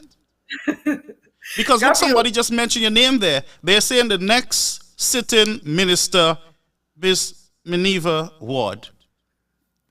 These people are trying to pull you into something here. Garfield, you know what? It's. I think it's written. It's written. Yes. It's established. It is established. And I think the UWP will have no shortage of qualified, passionate, smart, Not at all. committed people to run that next election. And I think both you and I are going to be on that ticket. What? That So you you know- pulling me into this thing? You're looking for trouble for me. When I heard you speak, I said it. I said I told my little group that I see it in you. And somebody said, no, he will not come back home. He will not give up his life, blah, blah, blah. I said, listen. Garfield probably has a good life in the US. I have a good life in Canada. This is not about good life. This is not about our comfort. This is about our country. This is about our country and our commitment to seeing our country do better. Yeah. Not just better, not just better, like Alan Chastain said. It's not about building a better St. Lucia. It's about building a new St. Lucia. And I truly believe in that vision of building that new St. Lucia. It's not about just being better. Somebody who let's look at the lives. Let's see if we can interact with our folks before we leave. Just a few minutes. Somebody said the two of you all are playing with our minds. Why would we do that? Somebody said they hope I don't come to go and run into church to disrupt church services. Garfield, I mean, you know, when I see you could be doing anything in the US right now. I could be doing anything in Canada. Yeah. People say to me, Minerva, you have a good life in Canada. Why don't you focus on Canada? What's what I'm looking for? Tied up to St. Lucia. And why would I not want to be? This is my country I love. This is the country I love. I left to go and learn, Right. to grow professionally in terms of my knowledge, expansion of my mind, to bring that knowledge back home someday. It's not about me being comfortable in Canada or me living a fantastic life in right. Canada. I love my country. I believe we deserve to do better. We can be world class. We should be world class. Why not? You know, Why and not? the mere fact that you and I are sitting on this live for the last 2 hours. 2 hours, The right? weekend, the weekend before Christmas, where we could be shopping, we could be doing things with our family, we could be doing everything else. But we are here talking about issues of our country. That I think that shows a level of commitment we have and love and passion for our country. And I think that is what we need in the future generations of politicians. I think the next round of politicians, the next round of elections, need people like you and I at the table.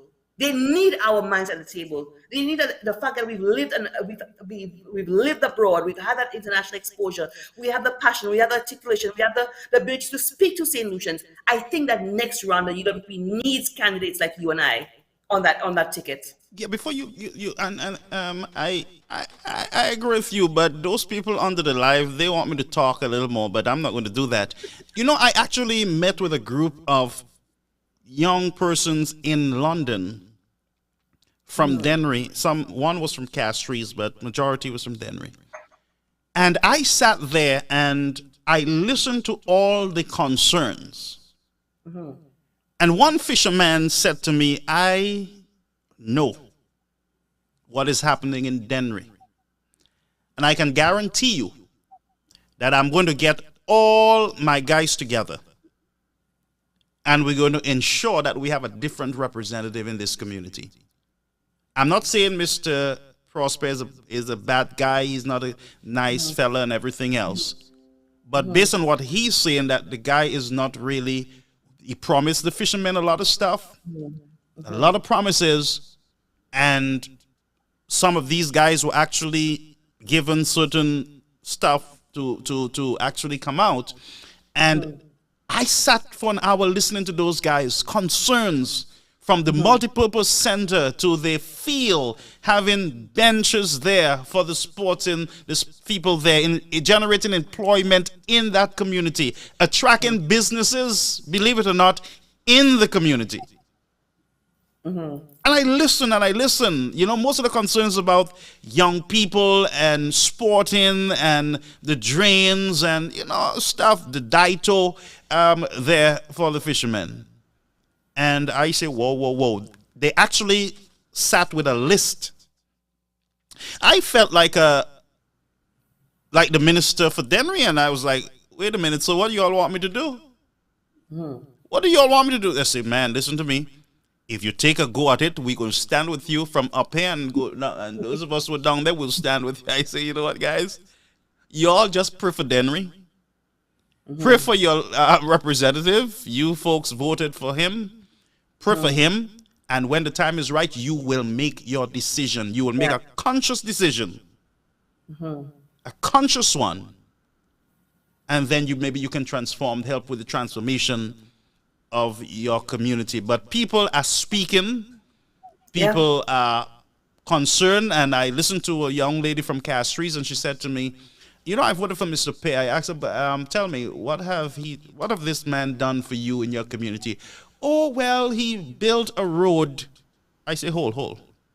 After all these years representing you, build a road? She said, well, yeah, but I'm very disappointed in him now. I voted for him, but I'm very disappointed, you know. And that is what you're hearing on the ground. And these are young people. And there's another class of young people. You do not see them on social media logging into the talk shows. But they are silent and they're out there. And these are not ignorant young people. They are young people who are professionals, who want you to sit with them and let's discuss ideas. There is a large group out there. Your party does say ro moon. Exactly. But these are the ones that the United Workers' Party need to target and target right. Don't bamboozle them. Don't lie to them, mislead them. Listen to them. Listen to them. Stop making the promises. Just listen for God's sake. Listen and say to them, you got to work with me. Let's work together to achieve these goals. Because they have some fantastic ideas, and that generation, they're driven. They're driven. They're not necessarily those that want to come and be in a civil service job all their life. They are fantastic. They have fantastic ideas for entrepreneurship. They need support. They need the supports to get that going. So absolutely, we need to listen to them. And I think that's what Alan Chastney was doing. He was very, very much driven by the young creative, the knowledge economy, and building that knowledge economy. Unfortunately, the government changed, and then you have a government who came in and talked about a youth economy. Well, what exactly is a youth economy? You know, a youth economy is when the economy is doing well, the youth do well. This idea of this youth economy, what exactly does that mean? He didn't say youth economy; he said youth. So maybe that's another class. as if you're supposed to have a different subsector of the economy, youth over here. So youth are doing well, but the rest of the economy is doing horribly. It does not work It that doesn't way. work. No. It does not work that way. No. You know? But yeah, I think our people definitely have to be more forward thinking in voting, in voting. And going back to the point about the complaints you were hearing in Denry, Garfield. The reality is that the government does not have money, because if you're not creating economic activity, you're not going to have the money to put in those things. Wow. So you have at the very root of it is creating the economic development you need to fund and to drive all of those things. Yeah. But you need the money. You can't just sit in government coasting and collecting a salary for 5 years, not doing anything, and expect to be able to provide the social services, the infrastructure, and everything else that the people need. And that's what this government seems to be doing. They do not have a plan of economic development. Have you heard a plan about the economics of the country, Garfield? Have you heard any sort of plan? Nah. I heard what Alan Chester was that's my doing. frustration. You know, when he talked about the View Fort, what he's doing in the South, when he talked about cash trees, the redevelopment of cash trees, when he talked about some things, you understood what his economic development plan and vision was that would benefit St. Lucia for many decades to come. This government, I have not heard them articulate any plan. And it was the same before the election. Norbert and I were asking, what is your plan? What is the plan? Articulate a plan or a vision for driving the economy of St. Lucia so that you can then fund all these other things that people need. But they have not been able to do it because they do not have it. I don't think they understand economics. I do not think they do. No, and I think the plan is the plan is chastening. That's all it is, because that's what the plan is chastening. I mean, we are sold on that by I mean, at this point. And you're right. I sometimes sit back and I pray for the government, because I want them to be successful in leading St. Lucia. And I pray for them, because if they succeed, the people of St. Lucia succeed. But are they willing to change course? I was asking, I made a statement. I said, look, the government need to reshuffle their cabinet this time. They're the government. They ain't going nowhere yet. So they need to reshuffle the cabinet, make some changes right now to be effective. But somebody gave me an inside scoop on one minister who is no longer the minister responsible for whatever it is, but I promised the person I would not say anything. This is inside information. And you see, these are the things that I can't understand. If there is a shift or a change, please just share it with the St. Lucian people. So Garfield, you mean that they have made changes to cabinet and they've not? That's not public? But I heard that there's, but let's just wait for the announcement. Okay. And I think it's a good change, because if you're not functioning, then it will make. But you know how to do things. They got to nice things up in order to. I can only guess what the shit is you're talking about, and you don't have to tell me yes or no. But there was a certain minister they called the worst housing minister before, and now have him as housing minister. So maybe it's that person they've shifted around, because we're still waiting for the housing, we're still waiting for the condos, we're still waiting to see where the $10 billion went. So I don't know if that's who you're thinking of, but if they shuffled that one, I wouldn't be surprised. It would be a good thing. It would be a good thing. But listen to me. So you want to end now, Miss Ward? Yeah. Because I hope. I just hope for 2023, this government, like you, despite the fact I support AWP, I would like to see this government do well. Yeah. Because as a St. Lucian, no St. Lucian, no matter if your party's in power or not, you should ever wish bad for the country or the government. I want to see the government do well. Because at the end of the day, I have loved ones in St. Lucia. We have investments in St. Lucia. At some point, we want to go back home to our St. Lucia. We are invested in our country, so I want this government to do well. Plus, we don't want them to damage the country into a state of beyond repair, right? We want the country. I don't think they will. I don't think they're going to get another term in office. But I don't want the country in the garbage bin. It does not seem so. Yeah. Sorry. I don't think they will get another. I don't think so. But so I want them to do well. I want them to put the country on a positive path. But on the cusp of 2023, they need to really take stock because they have lost focus. They have now focused on Alan Chasney, and Alan Chasney has now become their agenda. And in doing everything that he has done, they are hurting the country and they're hurting themselves.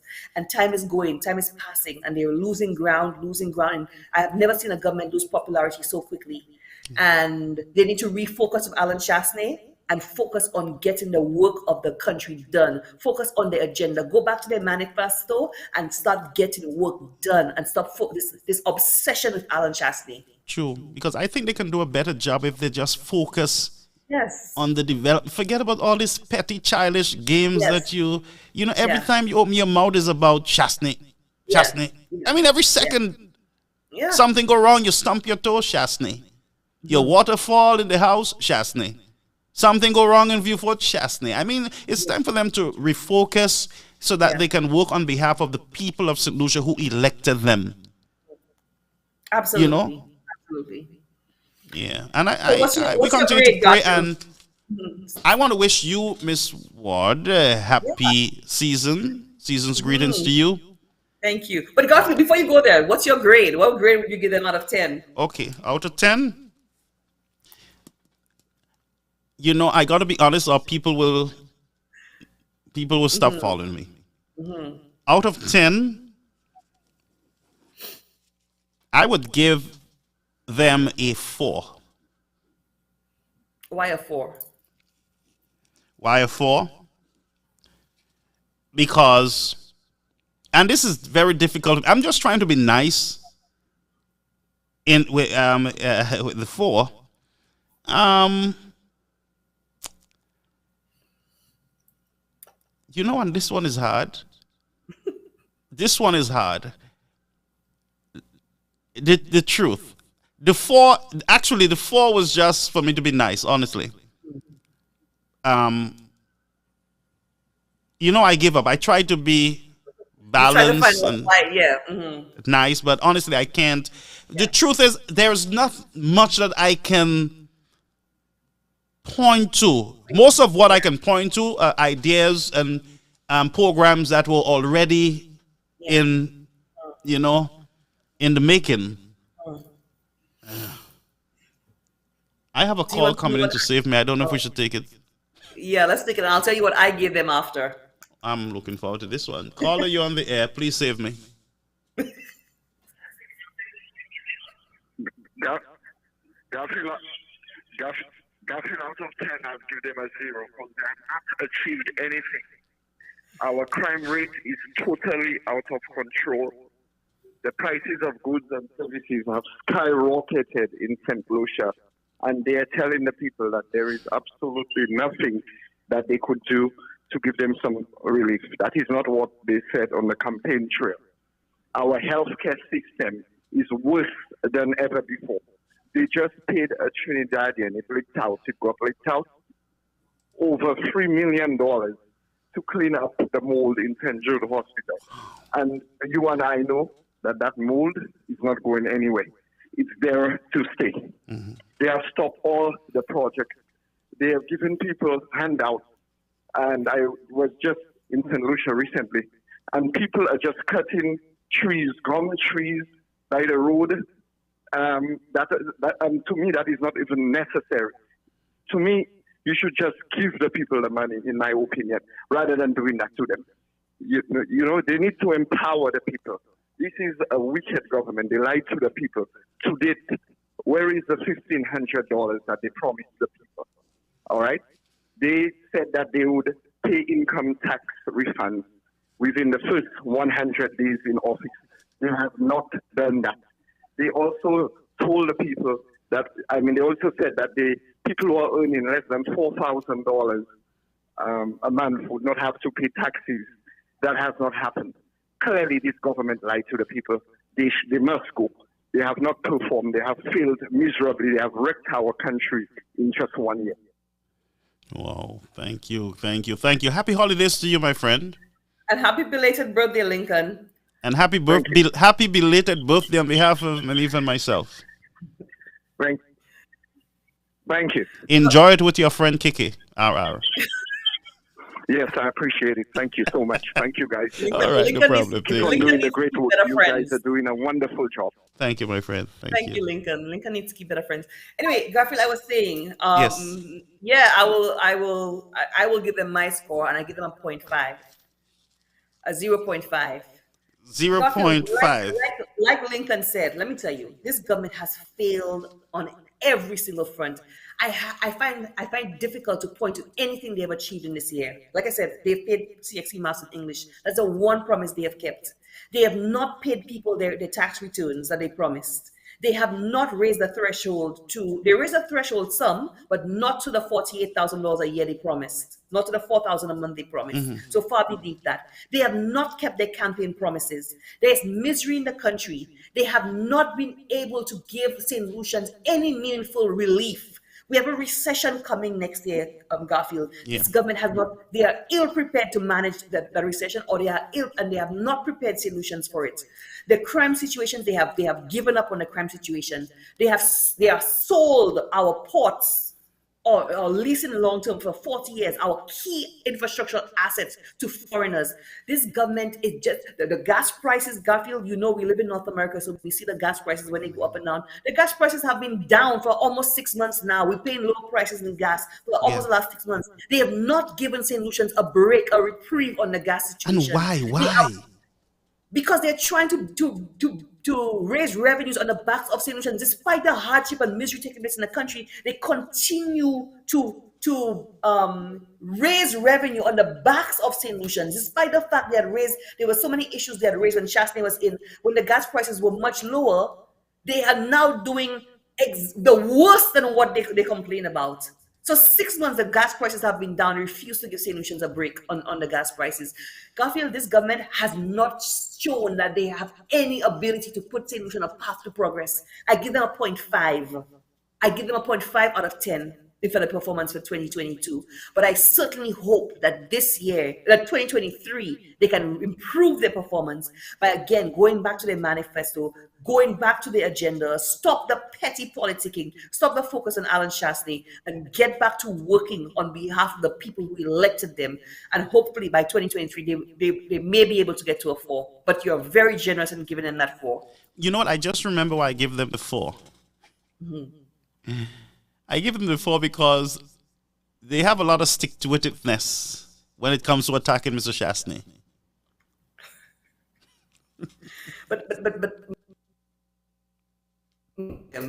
Which gets under their skin even more.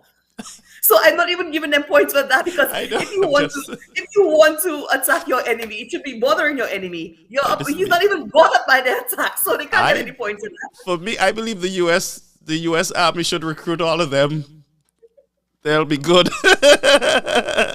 They'll be good there. But again, thank you very much, and to our listeners, our viewers, I want to thank you so much for your support. Even while I was under attack, some of you sent messages of encouragement and everything else. Thank you so much. We were able to disarm some people. We were able to change a lot of the discussions, and I want to thank you very much, my friends. Happy holidays to every one of you. Remember that everything in moderation. Be careful. Like Ms. Ward said, there is a crisis ahead of us, and you need to start saving. You don't need to be eating, a lot of stuff and buying new carpets and new paint. Just save your money and your food and everything else. Prepare yourself, because we saw the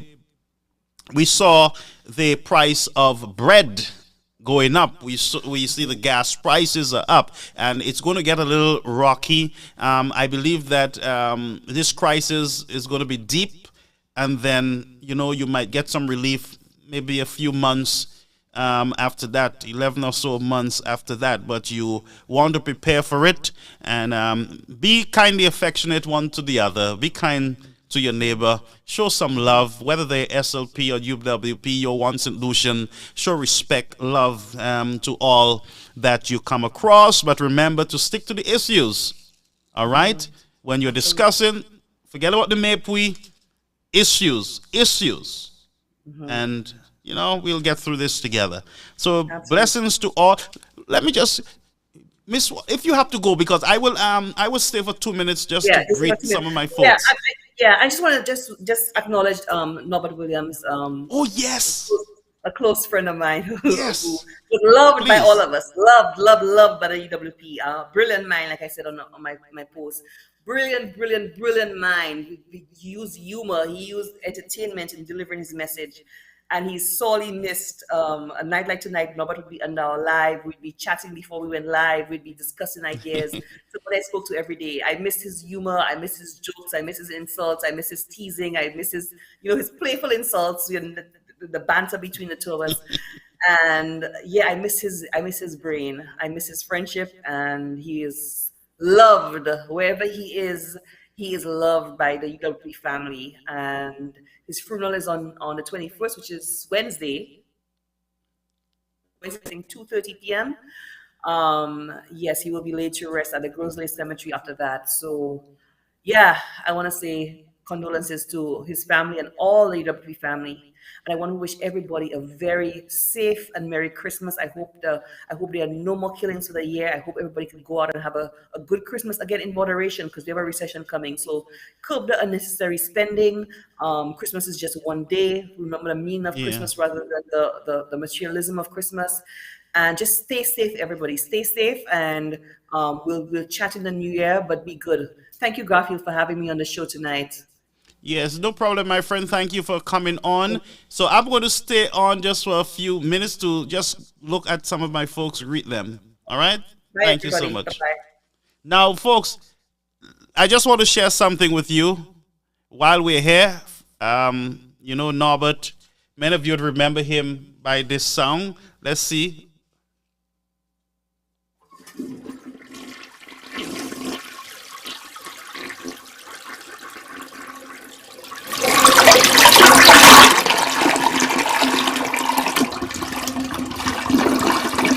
You remember that? That is called the Flush Song. That's my favorite part of Mr. Botai's presentation. And so we will surely miss him. When I first started with, viewing Norbert, I couldn't help but fall into the ground in laughter, when a guy called and said, you're the biggest clown, Norbert just tell him about, you're the biggest clown too, and he flushed him, I said, Lord, have his mercy, that was the best. That was the best. And so, folks, let us be kind. We do not know the end of our lives. We do not know when it will be the last. And so I encourage you to just be nice. Be kind to somebody. We don't have to be so tight up and so evil towards each other all the time. Remember, you are all people. I say it again, you're all St. Lucian sons and daughters of St. Lucia. Remember that you're under the same flag. So just love. Let me just put that flush thing again. I kind of like it. Let's see if we can find it again. I will have to take over that flush thing.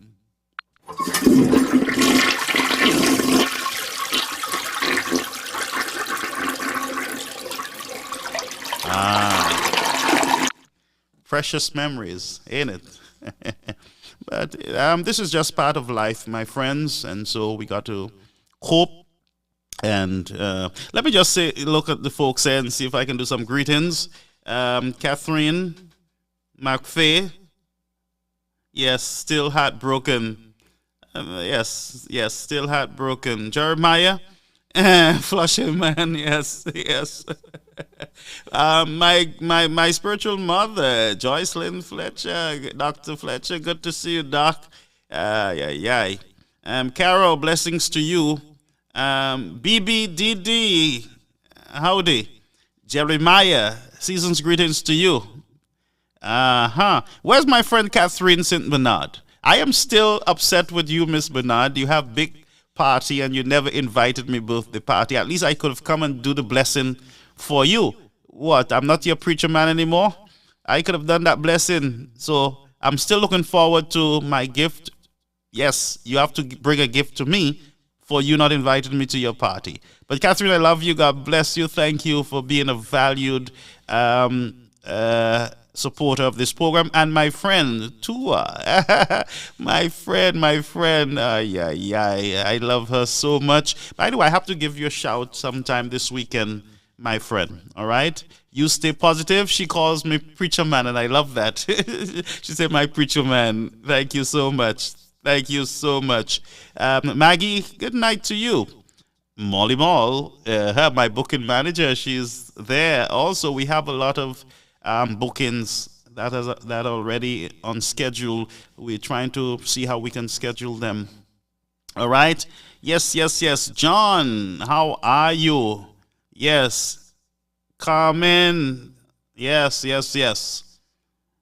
I'm just going through St. Rose. Greetings to you. Good night. Sylvester, my friend. How are you? Maggie and Anson, happy holidays to you, my brother. Have a beautiful, beautiful night, Randy. Blessings to you. All the best for the new year. Miss Toussaint, greetings to you and happy holidays to you. Doc, happy holidays to you. Let me see. It's a lot. Let me just switch over. Bibiana, good night, my friend. Happy holidays to you. Everybody, happy holidays. Let me go over to our YouTube viewers just for a minute. I got to get some rest. I am still on the English time, so it's affecting my sleep. Let's see over here. We have Vidal, Meander Vidal. Yes, greetings to you. Allison George, greetings. Donovan, my friend, greetings. Queen, greetings. Figoria, welcome. Norville, Biro, Lucy, Queen, welcome. Thank you very much for your support.